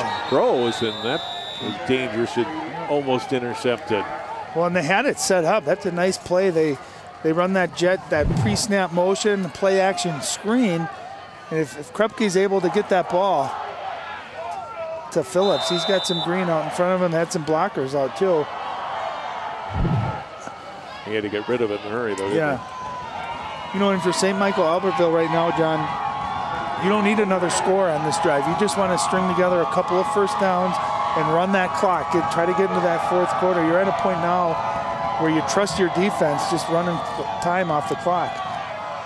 Give on 2nd down and 10 is to Phillips. He gets 4 yards out to the 44-yard line. Raymond on the tackle. Phillips tonight with a dozen carries, 45 yards and a touchdown. So a little bit under his numbers, much like Hull was for much of this game. Hull on that first drive of the second half, Ryan, at 52 yards. He's carried the ball a total of 25 times now for 105 yards. First 100-yard rusher that STMA has allowed this season. Yeah, and like I said, Maple Grove will feed him. It's not unlikely for him to get 30, 35 carries before the game is over. He's just an absolute throwback as far as his workhorse mentality. Krupke keeping it, goes forward to the 48-yard line. He shied the first down by 2 yards. It'll be 4th down and 2 as Krupke keeps it for 4. Well, I like the play idea there because we haven't seen Krupke keep the ball and run it at all tonight. And that time they run a fake toss sweep to Phillips, and quarterback decides to keep it.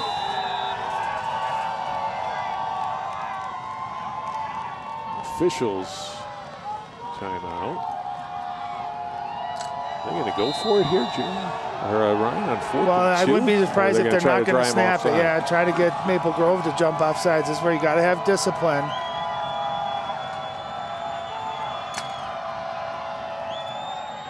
Krupke looking over.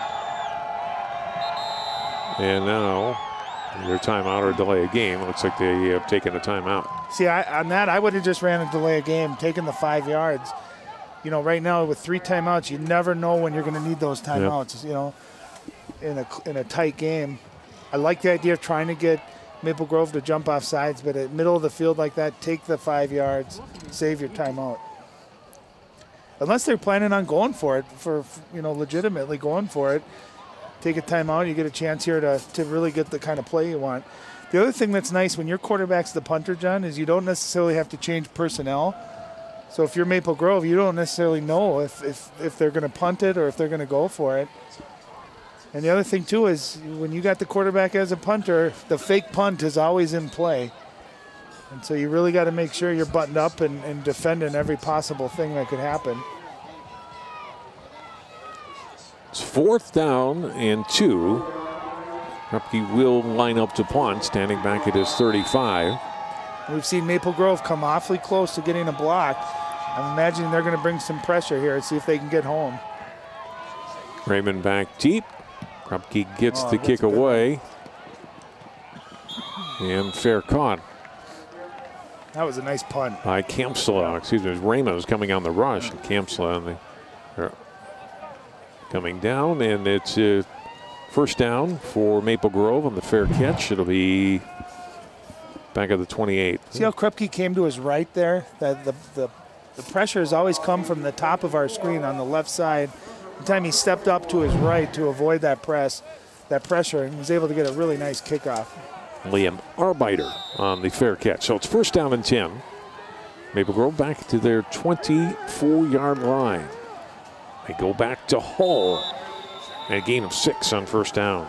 And his 26th carry of the night. And again, he just seems to get faster, bigger, stronger as the game wears on, John. He's just an absolute throwback to the day of 30, 35 carries. You just don't see that very often in high school. And as defenses seem to get tired, he seems to get stronger. 2nd and 4 from the 30.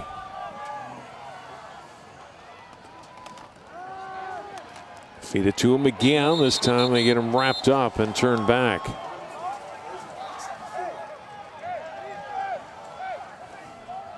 Springer had him around the ankles, and then the Knights finished him off up top. No gain. Yeah, and that's been their best success, the Knights. If they can get him low, where he can't get those legs moving, it hinders them. If you try to tackle Evan Hall up high, he's too quick, too strong. He'll usually break through those tackles pretty easily. 3rd down and 3 to go. Pitch goes to Hull. And he is tripped up right at the 1st down marker. It'll all be dependent on where that spot is. It looks like they're going to give him a pretty favorable spot. You know, watching that play develop, John, I would have thought for sure he was going to get that 1st down right there. Excellent job. I couldn't see if that might have been number 8, Feldick, that tripped him up. And it's going to be awfully close. We got our first measurement tonight. He looks like he is right at it. I'm going to guess it's going to be within a couple of inches either way. No, he got it. Yeah, the old cliche, John, when they say it's a game of inches, it really is. And did you hear the news that for the Prep Bowl this year, they're going to allow replay? It's replay the first time, yes. Yeah. So at first I wasn't sure how to feel about that. You obviously like the idea of getting every call right, but then you think, you know, it's high school football, it's human referees, let's just roll with it. So I haven't quite decided how I feel about that. Well, it looks like it'll be the last play of the quarter. They give it to Raymond, and he's only able to get to the line of scrimmage. And Knights able to read that one pretty well, Ryan, and make the tackle on Joe Raymond. Well, there's Nolan Schmitz out there, number 32. And again, just nowhere to go. They're so well disciplined. There's nowhere to go outside. And he cuts it back, and you got 3 or 4 blue jerseys just pursuing right down the line. Excellent defense. 20-10, St. Michael-Albertville leads Maple Grove on a chilly night in Brooklyn Park. Fourth quarter, playoff football coming up next here on CCX.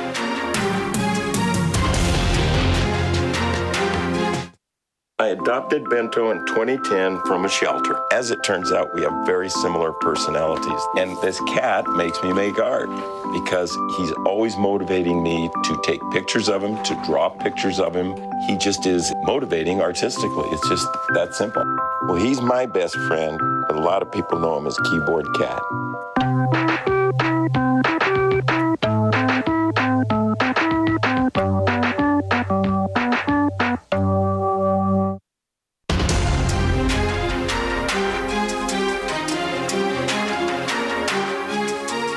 St. Michael-Albertville 20, Maple Grove 10. We start the fourth quarter. Maple Grove with a second down and 9 from their 35-yard line. Haugen steps away from pressure, rolls, now throws and gets the completion. Avoids a sack and gets the completion and pickup of 5-6 yards there to Colby Obut. Well, that was just a heck of a football play. He got more than that. First down. Yeah, he got the first down. Watch him avoid the sack. And then what I loved is Haugen tucks it in like he's going to run.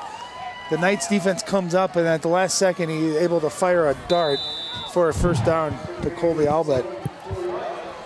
His first catch tonight. That kind of improvisation is going to be what the Crimson are going to have to do to sustain drives. Beautiful play. Big hole opening for Hull. First down into St. Michael-Albertville territory down to the 40-yard line before Felddick makes the tackle on him. But first a gain of 16 yards. Well as he runs, I think equally deserving of credit is his offensive line because he's not having any contact till he's 5-6 yards down the field. That time breaking it right up the middle, able to get to the second level, and for the first time maybe all night, able to get outside then. And again, you just see Evan Hull getting stronger and stronger as this game progresses. First and 10 from the STMA 40.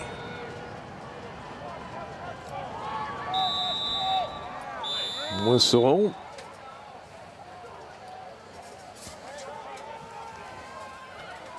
Delay game. Yep. Oh, certainly didn't seem like it was that long in between plays. Still first and 15 back at the 45-yard line. Fourth penalty tonight for Maple Grove for 20 yards. STMA's hit 2 for 10 yards. You know, in high school football, it all depends on when that clock starts. They start at so many different times. You get 25 seconds in between plays. Give to Hull. Only a couple yards this time to the 42-yard line. Pick up 2, maybe 3 yards. I'll tell you the other thing that's so impressive, John, is you got Evan Hull, you got Deshaun Phillips, you know, both workhorses, but they take really good care of the football. I mean, you see when they're going to get tackled or there's contact, they get 2 arms on that football, and you don't see either of them put that ball on the ground very often.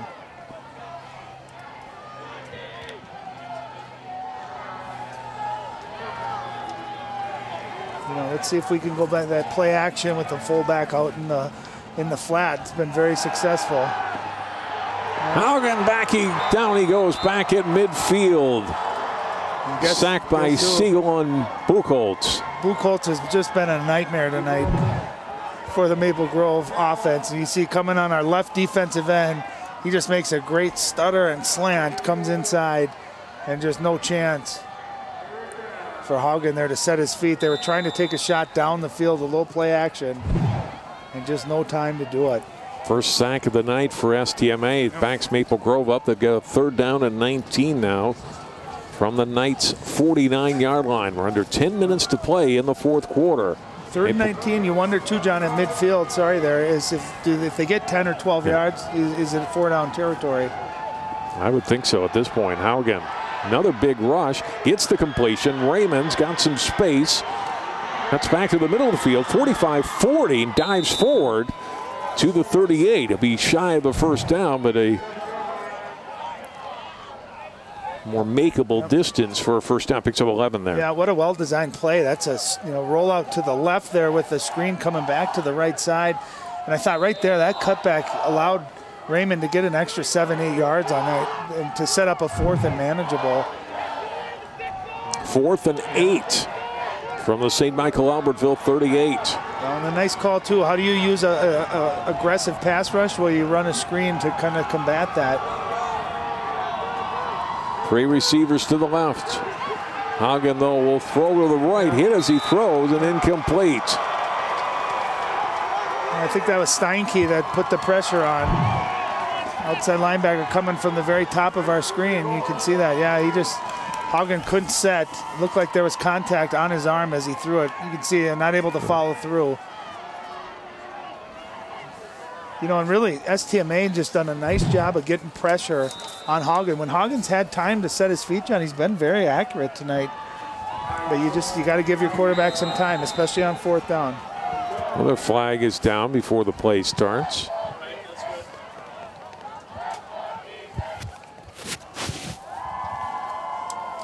I'm not sure what that... STMA whistled. 12 guys in the huddle.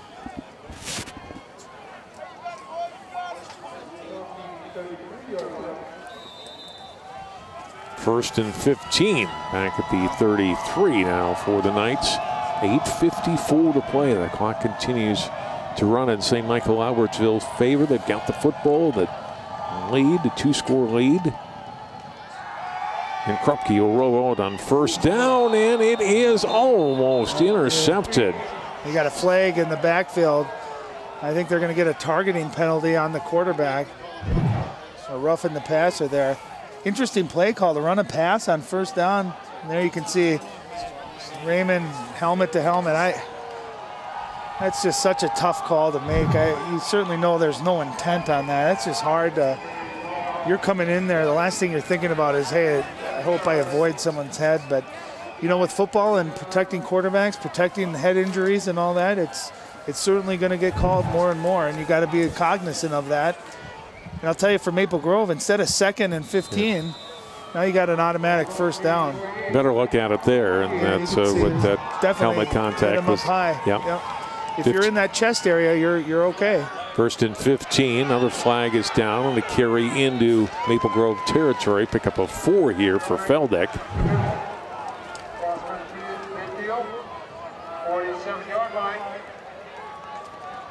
Nope, no flag. 5-yard gain for Feldick. His 3rd carry tonight for 15 yards.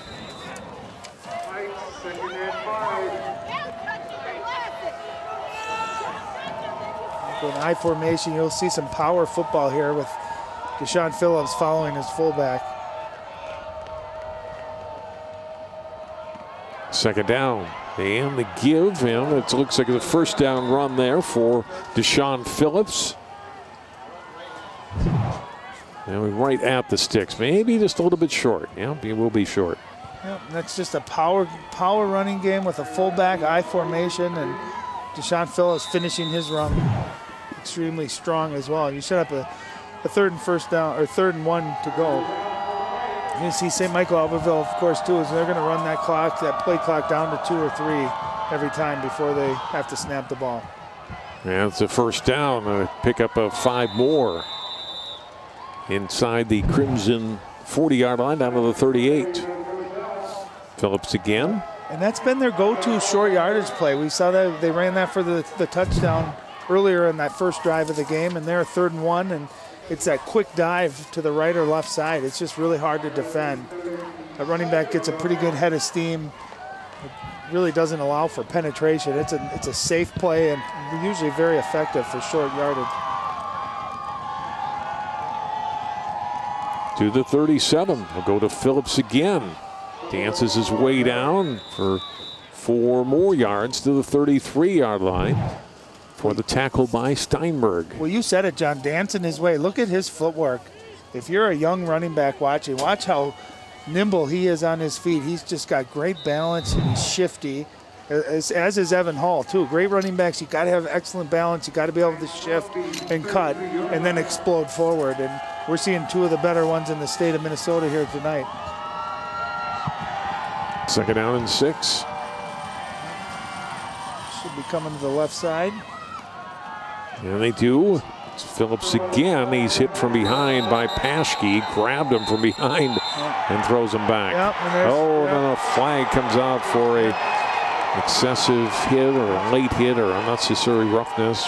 Regardless, it'll be 15 here against Maple Grove. Yeah, Ben Paschke is such a great player, but he's emotional. He gets fired up. He gets his team fired up.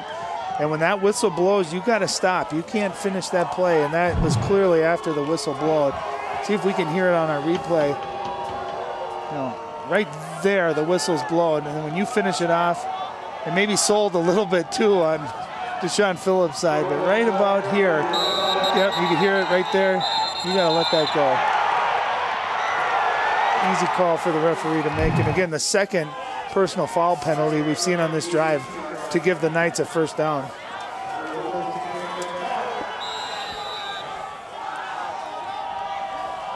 First and 10 now from the 18.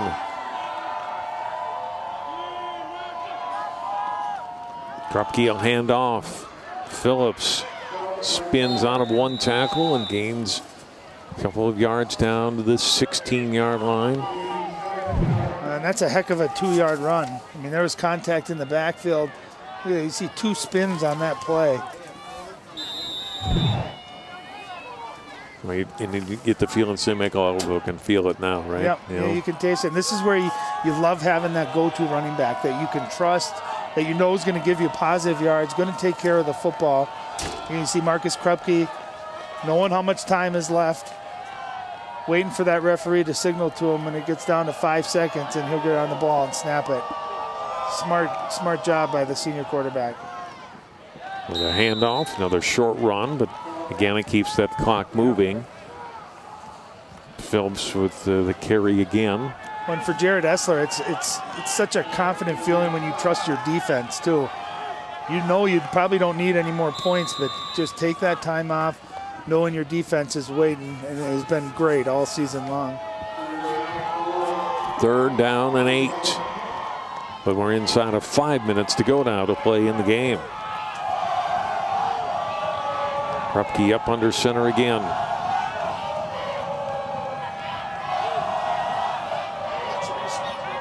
And Jared Esler is going to take time out. Yeah. You can see there was communication between Coach Esler and Marcus Krupke, telling him something that he saw there, and then the play clock was getting down to 3 or 2. And STMA's second time out of the half. Well, you got to feel for those fans. They love their teams. If they're sitting out in this cold, what is it, about 12 degrees outside? 12 degrees and a breeze. And you played in some cold games back in the day, I'm sure. We were talking pregame, and we played a game my junior year at Eden Prairie against Cooper, and it was, I think the temperature was 2 below, but wind chill, it was 13 or 14 below, and it was awful. I'm not going to lie. I couldn't feel my hands. It hurt. But you feel more for the fans because they're not moving. At least when you're playing, your adrenaline's going and you get used to it. And I'll never forget too, I was a junior, John, and all the seniors didn't want to wear shirts underneath. They were tough. Yeah. So I tried to show how tough I was. I quickly at halftime I put a parka, a turtleneck, a sweatshirt. I came out in about 7 layers in the second half. I said, I don't care how tough I am, I'm going to be warm. 3rd down and 8 to go here for the Knights. They're at the 17 of Maple Grove. They lead it 20-10. And led all the way here. Krupke, short drop, throws to his left to the end zone. It is incomplete. Almost caught by Thurman, but broken up by Kamsala. Well, Xavier Thurman had the step, had the man beat. That ball, again, just a little bit underthrown. But I thought Xavier Thurman was going to still catch this ball, and that's a great example of you keep playing as a defensive back. Watch the arm here. Right there, all the way to the end, still fighting with it. That's an excellent play, playing all the way through. Nice job by Kamsala. 4th down. STMA will go for it here. You're in no man's land. The field goal doesn't really do you any good. You're not going to punt, so they'll go for it here on 4th and 8 from the 17. You wonder, too, if they're going to try to draw him off sides, get 5 free yards. We're going to go back toward the end zone again, and this time a catch made for the score. Xavier Thurman catches his 2nd touchdown tonight. Krupke his 3rd touchdown throw. And it's 26-10. Look at that laser right through the middle of the Crimson defense. And again, Xavier Thurman, they've run a lot of plays to him on the sideline over the top. That time he cuts it again for the post. And that ball was thrown on a rope. Marcus Krupke, the senior, having a career night tonight, throwing the football, his 3rd touchdown. Xavier Thurman having a career night too, his 2nd touchdown reception, plus he has an interception. He's had a big-time game for the Knights. High snap, Wormiger kick up, and this one is through. And with 4.5 minutes to play in the 4th quarter, it's now 27-10. Yeah, look at that throw. You got a safety over the top, linebacker underneath. Gets good protection, able to step into it and show off his arm strength. That was an absolute perfect throw. Right on a rope and right where only his guy could catch it. Xavier Thurman, nice slide and catch there for his 2nd touchdown. And that puts the Knights up by 17. That's a big time drive again by the St. Michael-Albertville Knights.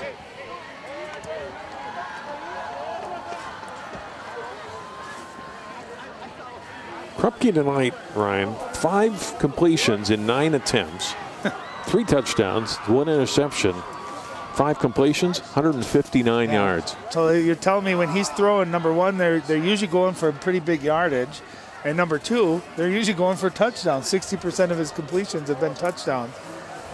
Yeah, and you got good athletes in Shalene, and of course you got Xavier Thurman, who plays defensive back as well. He's just had big-time plays, big-time games tonight.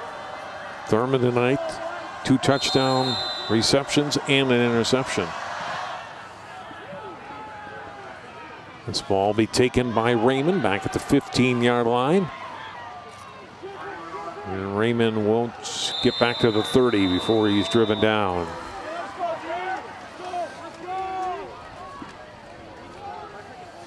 Well, Maple Grove in a world of hurt with 4:20 left, trailing 27-10. Ball at their 30. Well, really, you need a miracle and a half here. They need to score quickly, obviously get an onside kick. And, this is where it's tricky because Maple Grove is such a running heavy football team that when you start throwing and having to throw, you got an aggressive defense in the Knights too that are looking to take advantage of that. As Holton can break off a big run, he does pick up 13 yards there, 14 out to the 44. He's going to end up with pretty good numbers tonight too. I believe that's over how many carries now? It'll be 30 carries for 145 yards. Yeah, he's really had a heck of a game.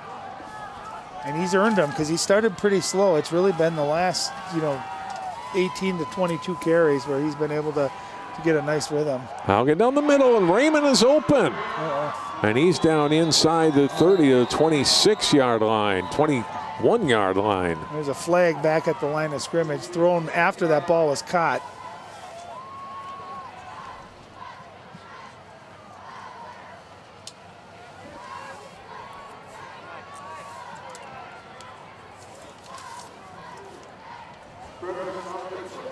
Gain of 36. And again, you give tentatively Hagen some time. He's able to plant his feet and again throws a strike.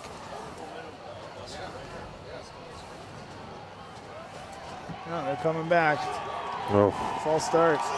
It was thrown by the line judge, and it was thrown late. It was thrown after that ball was completed.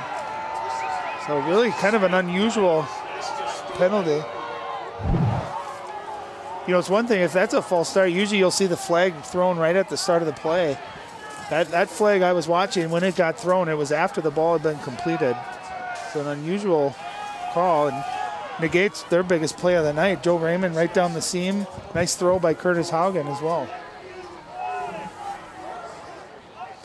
Instead, they're back to their 39. You know, and Haugen's 10 for 20 on the night throwing, so he's thrown more than he's ever thrown before as well. Give the hole. Finds an opening and all the way down to the Knights' 45-yard line. Yeah, and St. Michael-Albertville, they're going to be content to give up some yards right now. You can see that they're going to play a little bit of a prevent. They don't want to allow a big score over the top. They'll come up and tackle for a pretty big gain. You just don't want to let Maple Grove score quickly. On 1st and 10 after that gain of 16, Haugen's got time to throw, fires, and it is tipped and incomplete.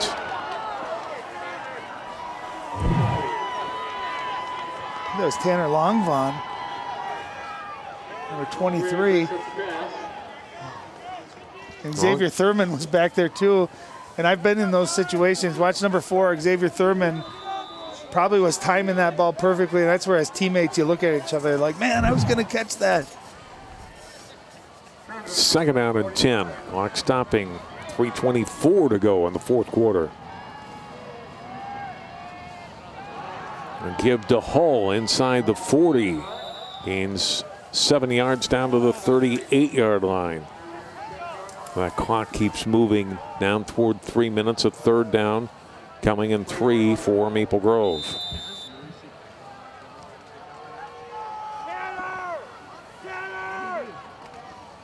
Now going to give to Hull, who's got a 1st down.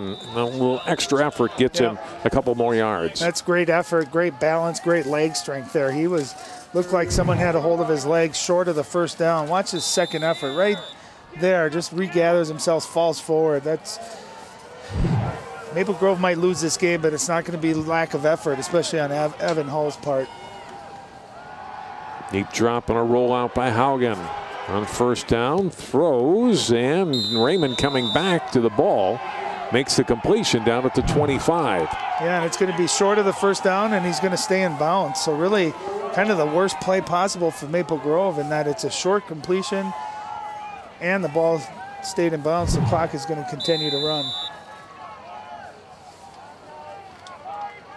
2nd down and 2. 2:15 to go. We got Joe Raymond on the bottom of our screen there, one-on-one. Here's to Hull. He's got a 1st down. They'll stop the clock temporarily to move the chains. Gains 4 yards. 177 yards now on the day for him on 34 carries. Just amazing. He's going to end up close to 200 yards against this defense. And he's had to earn every one of them. And I love the fact that you can give him the ball. How many carries did you say? 34. Wow. That's just unheard of in high school football. 121 of his yards coming here in the 2nd half. Now the throw to the end zone, trying to get it to Raymond, and fighting there with Thurman, and incomplete. Well, and the Knights are smart there. You're seeing Xavier Thurman, a very good athlete, guarding Joe Raymond. Then you're going to also see Steinke, who's a linebacker, playing over the top as well. And it looked like there was some contact there into the end zone.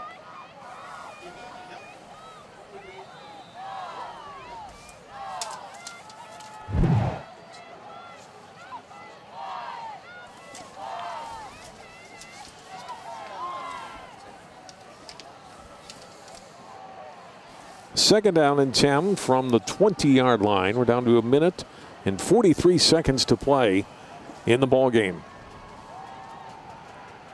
Haugen hit as he throws and incomplete. The Knights defense has definitely given up some yardage tonight, but they're tough. I mean, they hit you, don't they? They've made some big plays.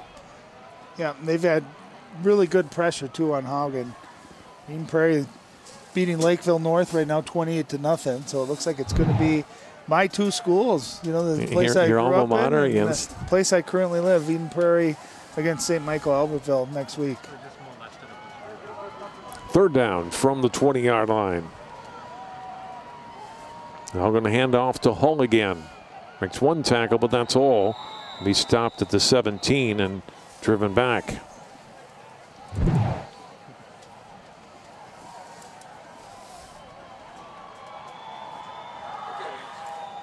Gets him to 180 yards on 35 carries.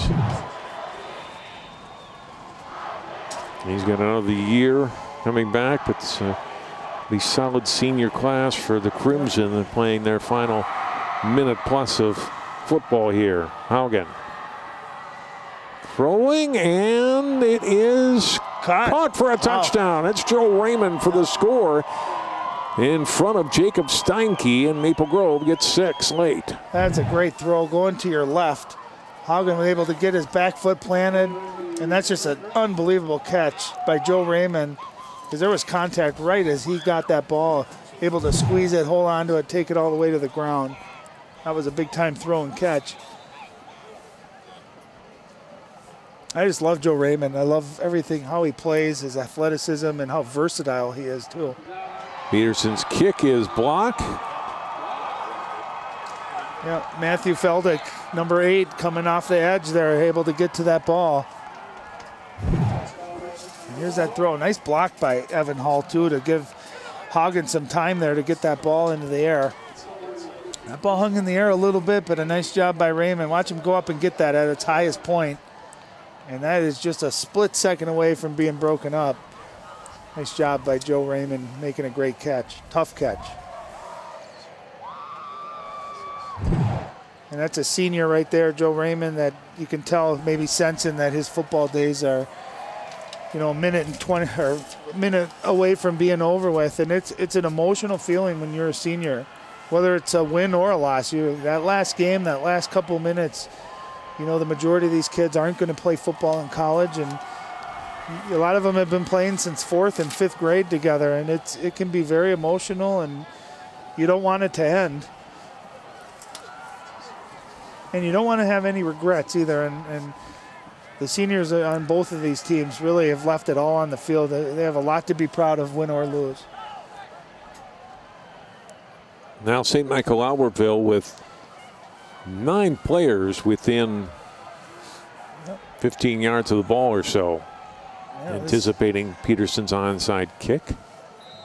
This is something you practice every day as a kicker and as a receiver, how to handle these onside kicks.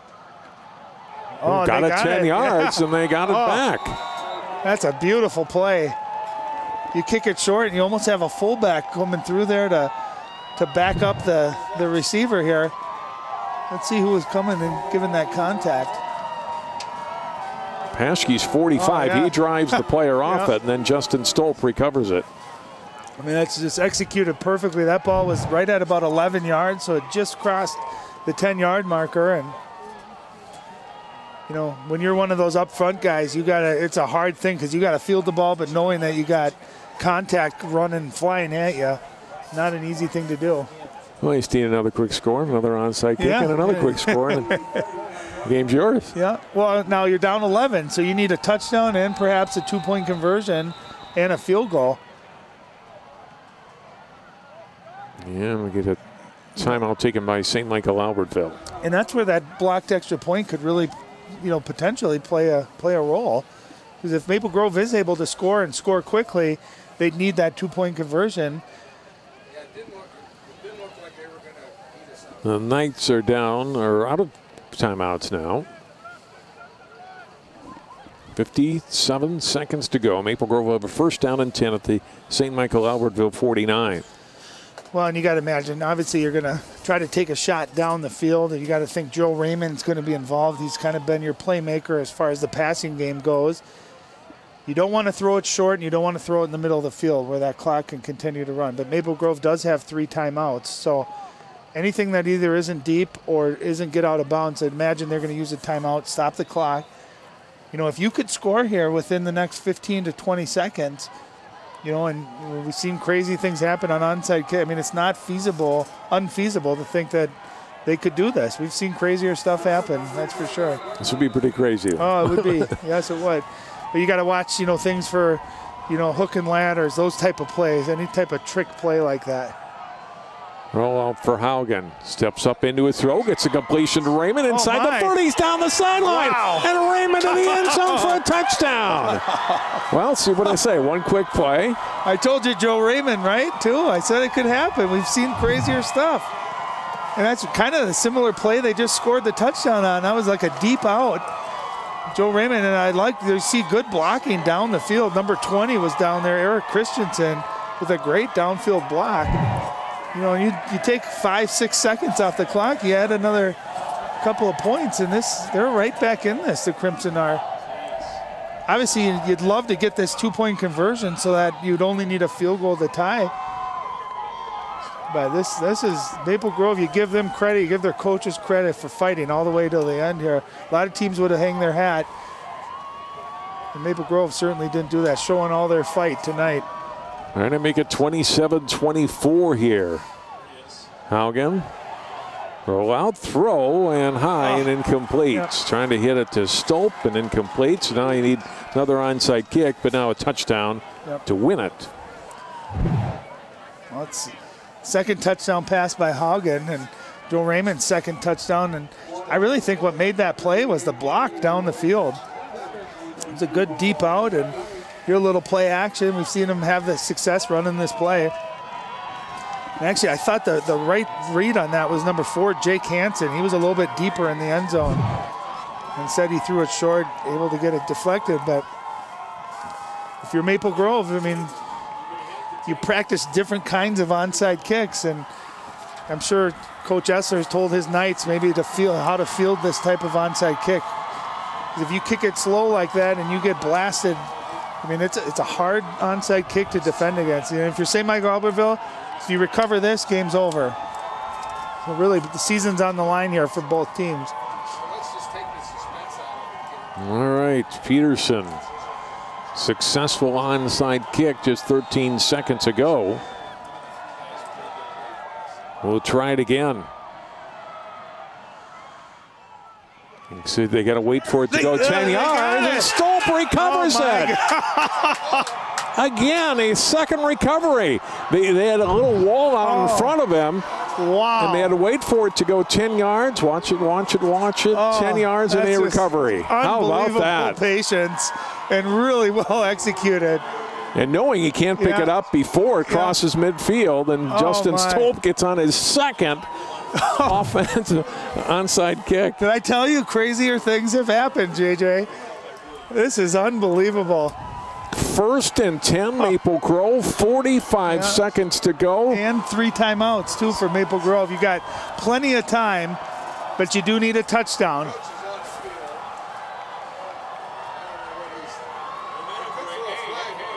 Coach Esler out on the field begging to talk to the referee here. Probably wanted to get a little bit of explanation on that onside kick. I was surprised they let him come out of the field. The ball was ready to be stamped, it looked like. And look, one more time, doesn't get touched, not touched, not touched. I think the question is, can you have contact prior to 10 yards? And that's what Coach Esler is talking about. There was contact. The Knights have a right to come up early to get that ball. Right there. And so that's what his question was, is there was clearly contact prior to that 10 yards. Here we go from the 49.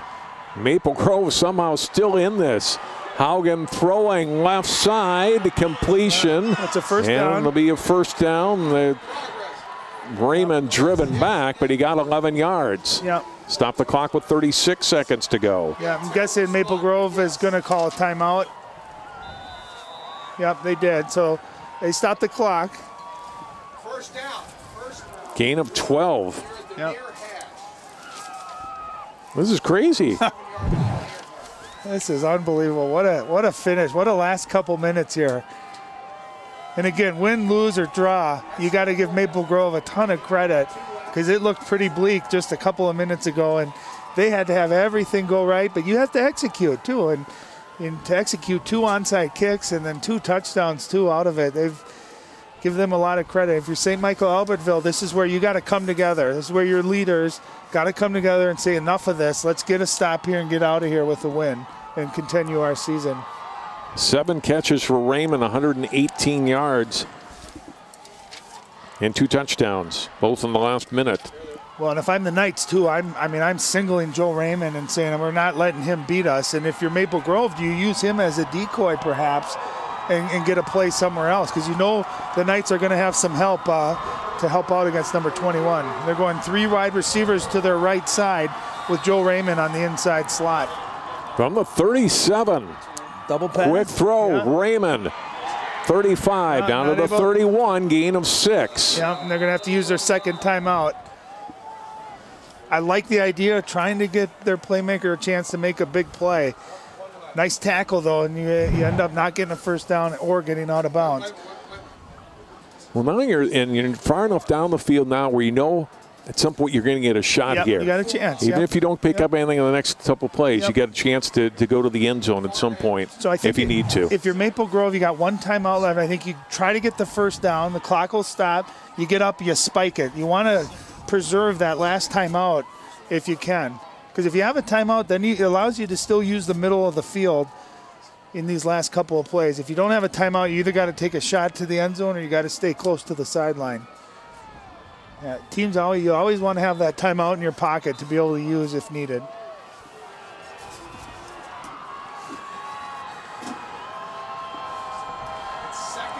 Second down and 4 from the STMA 31. Maple Grove with 1 timeout remaining. St. Michael-Albertville, no timeouts remaining. Don't be surprised here if you see a run with Evan Hall. First down. Haugen looking to throw, going toward the end zone and incomplete.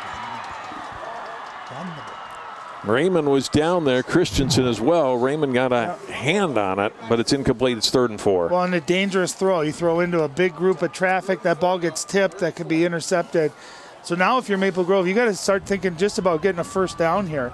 You see a lot of defensive backs, 5, 6 defensive backs in the game for the Knights. Don't be surprised if Maple Grove goes to a run here, gives the ball to Evan Hall, and have him pick up the first down. Clock will stop, and then you'll have time to get up to it and spike it to stop the clock. 22 seconds left. 3rd down and 4. Roll out left. Haugen to the sideline. Completion to Christensen. First down. Nice play. Clock stops at the 23-yard line. Gain of 8 and a first down for Maple Grove. They made that play look easy. That is not an easy play. You have your right-handed quarterback rolling out to his left and just throws a dart. So you get a first down and you get out of bounds. You stop the clock. You preserve your timeout. Now if you're Maple Grove with 16 seconds left, you still don't have to take a shot at the end zone here. You can get a big play. You can use the middle of the field knowing you have that timeout. 23 seconds left. Excuse me, 16 seconds left. The ball on the 23. First down and 10. Flag is down. That's false start. You just can't have. You can't go backwards. Back to the 28-yard line now for the Crimson. 1st and 15. You know, I'm surprised, too, with Evan Hall. They're keeping him back as a protector. You wonder if they can't leak him out of the backfield, too. With all the receivers running deep routes, maybe get him a chance to catch the ball with space. Haugen's got time, fires deep over the middle and gets the completion. It looks like, yes, down to the 1-yard line to Raymond. My gosh. I can't believe he caught that. Oh, the clock's got to stop here. They'll have a chance to spike it. Looks like that's what they're going to do. Wow, down to the 1-yard line, a gain of 27. What a grab, one-handed grab. Are you kidding me? Look at that. Look at the concentration. There's 5 blue jerseys there. Joe Raymond goes up, right hand, bobbles it, still able to come down with it. That is a spectacular play. Considering the time, the situation, that might be one of the best catches I've ever seen, John, in high school football. Joe Raymond is having himself a great 2 minutes. I told you coming into the game, he's a phenomenal player, just a playmaker. 1 timeout left for Maple Grove. 4 seconds left on the official score clock. It's got to go back, yeah, 7. 7 seconds left. It says 4 on the scoreboard. Looks like they're going to reach. Yeah, they're going to put 7. That's huge because that gives you a chance. You can run the football now with a timeout to left. And there's a chance for more than one play. That's what I mean. Right, yeah. If you have 4 seconds, you probably only get one play off. 7 seconds, you can take a chance running or throwing the football here. And see if they give it to Hull. Raymond comes in motion. They give it to Hull. Touchdown, Maple Grove. Oh, my God. Are you kidding me? With 4 seconds to play. Are you, Joe? This has been one of the most incredible last couple of minutes I've ever seen. And I just got done telling you I've seen crazier things, JJ. And I didn't believe you. And said, right. Yeah, you're just trying to sell it. How about that play? They get the pre-snap motion. Watch the blue jerseys all come to the bottom of our screen. And Evan Hall can walk into the end zone. Are you kidding me? Unbelievable. 28-27. Well, and this is where that St. Michael-Albertville extra point that got blocked for them really comes into play. This could have a lot of meaning instead. Extra point is up and good. It's 29-27. Wow. Well, then, Tom, how do you handle the kickoff if you're Maple Grove? You kick it into the ground, you roll it, and you just stay in your lanes. You're watching for reverses, any type of trick play. But you don't want to kick this deep and allow a chance for the Knights to possibly get a kickoff return. You pound it into the ground. Heck, if you're Maple Grove, you onside kick it again. You've had such great success running that. Those are two of the best execution I've seen on an onside kick. And I can promise you, Coach Esler is going to be talking about maybe that contact before the 10 yards for quite some time. But wow, what a last few minutes. Huh.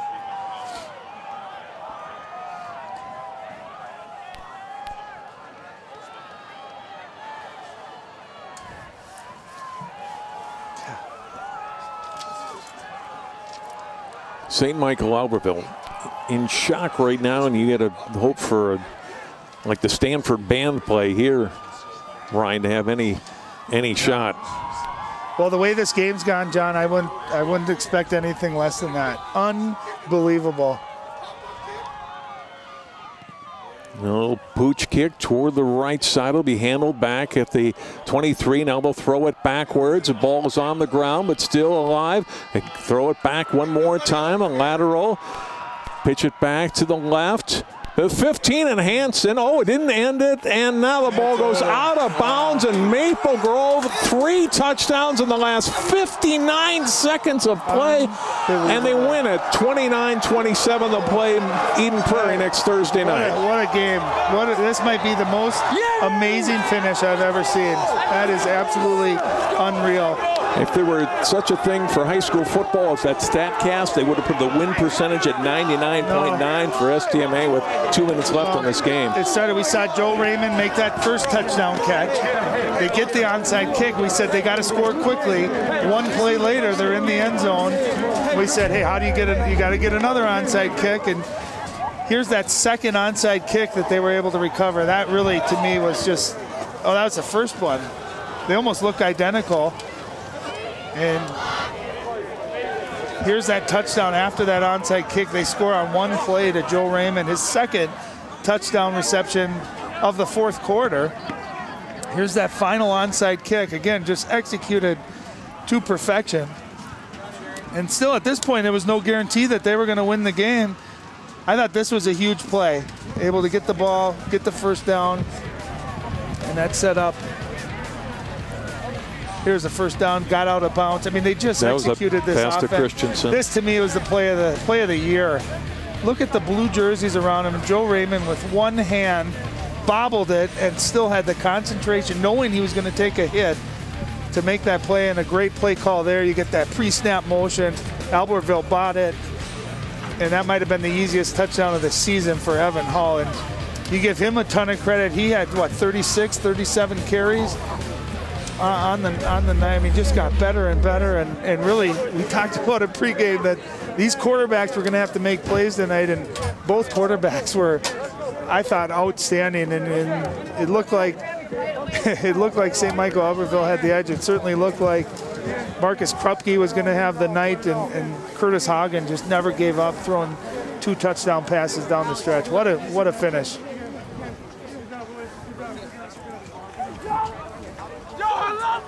All right, thanks. Sorry to steal you from the excitement.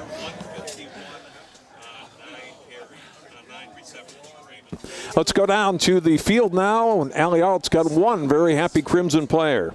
Thanks, John. I've got goosebumps. I'm sure that the adrenaline is just pumping through you. Describe those last 2 minutes of this game, Joe. You know, it's at the end of the game, people always talk about if you're down, don't ever give up, don't ever give up. And all 11 guys on the offense, we just didn't give up, and we made it happen. 2 onside kicks, 2 touchdowns, 1 pass that got you to the 1-yard line, one-handed catch by you, by the booth, described as one of the best high school catches of all time. Take us through that play. It's just crazy. I don't even remember what the play call was. I just went up and jumped for the ball and just, you hope to come down with it and you do anything you can to grab the ball, and that's what I try to do. Joe, this entire first half of this game was all St. Michael-Albertville. Yeah. It was really looking like momentum was going to carry them into this second half. What changed for you guys? You know, nothing really changed. We just knew we were the better team, and we had a few hiccups in the first half, and then we just cleaned those things up in the second half, and it kind of all came together. So much happened in this game. What was one of your favorite parts? Oh, man. I think, I don't even know. I mean, there's so many exciting plays. There was one play where one of our middle linebackers, Ben Pash, he just absolutely stoned the running back, and it got me pretty amped, so I enjoyed that play. I love it. Joe, what is the thing that you want to say about this team as you guys advance to the state semifinals? We're fighters. You know, we've had multiple games where we've been down and we've came back and won it. This team will never give up, and I know I can count on them. Hey, go enjoy it with your team. Get out of here. Thank you. Guys, back to you. Great job tonight, Joe Raymond. Boy, it's for St. Michael-Albertville. Yeah. What a crushing loss. This is tough to ever recover from when he looks like you got the game won. It's not like he lost a close game. You had the game right there up until 2 onside kicks, a couple miracle throws, and all of a sudden Maple Grove was the winner in the end. For 3.5 quarters, STMA dominated this game, I'd go as far to say. And you know, when you get a lead like that, and it's such a cliche, John, but you say, you know, you're never safe. You can't let up. You just can't. And defensively, I thought, you know, Maple Grove played with such an urgency that last minute, and STMA, I thought, just letting up a little bit too much, and the result is that's what sports are so great, John. That's why people love watching them. That's why we get passionate about calling them, because you never know. It doesn't happen often, but when it does, it's electrifying, and you just feel for the Knights playing that well and being that close. But then what a story for Maple Grove, and I just Joe Raymond, wow, that's all I can say.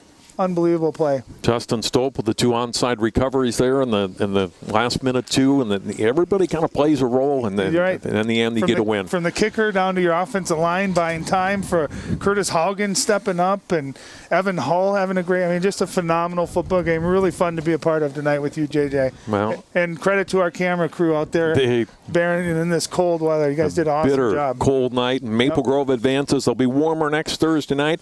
7 o'clock, they'll take on Eden Prairie in the 6A semifinals. That's your reward for a great game. You get to go play Eden Prairie. For St. Michael-Albertville, the Knights finished the season at 9-2. Maple Grove continues on. They're now 8-3 on the season. It is the wildest finish we've ever been a part of, and hope you've enjoyed it.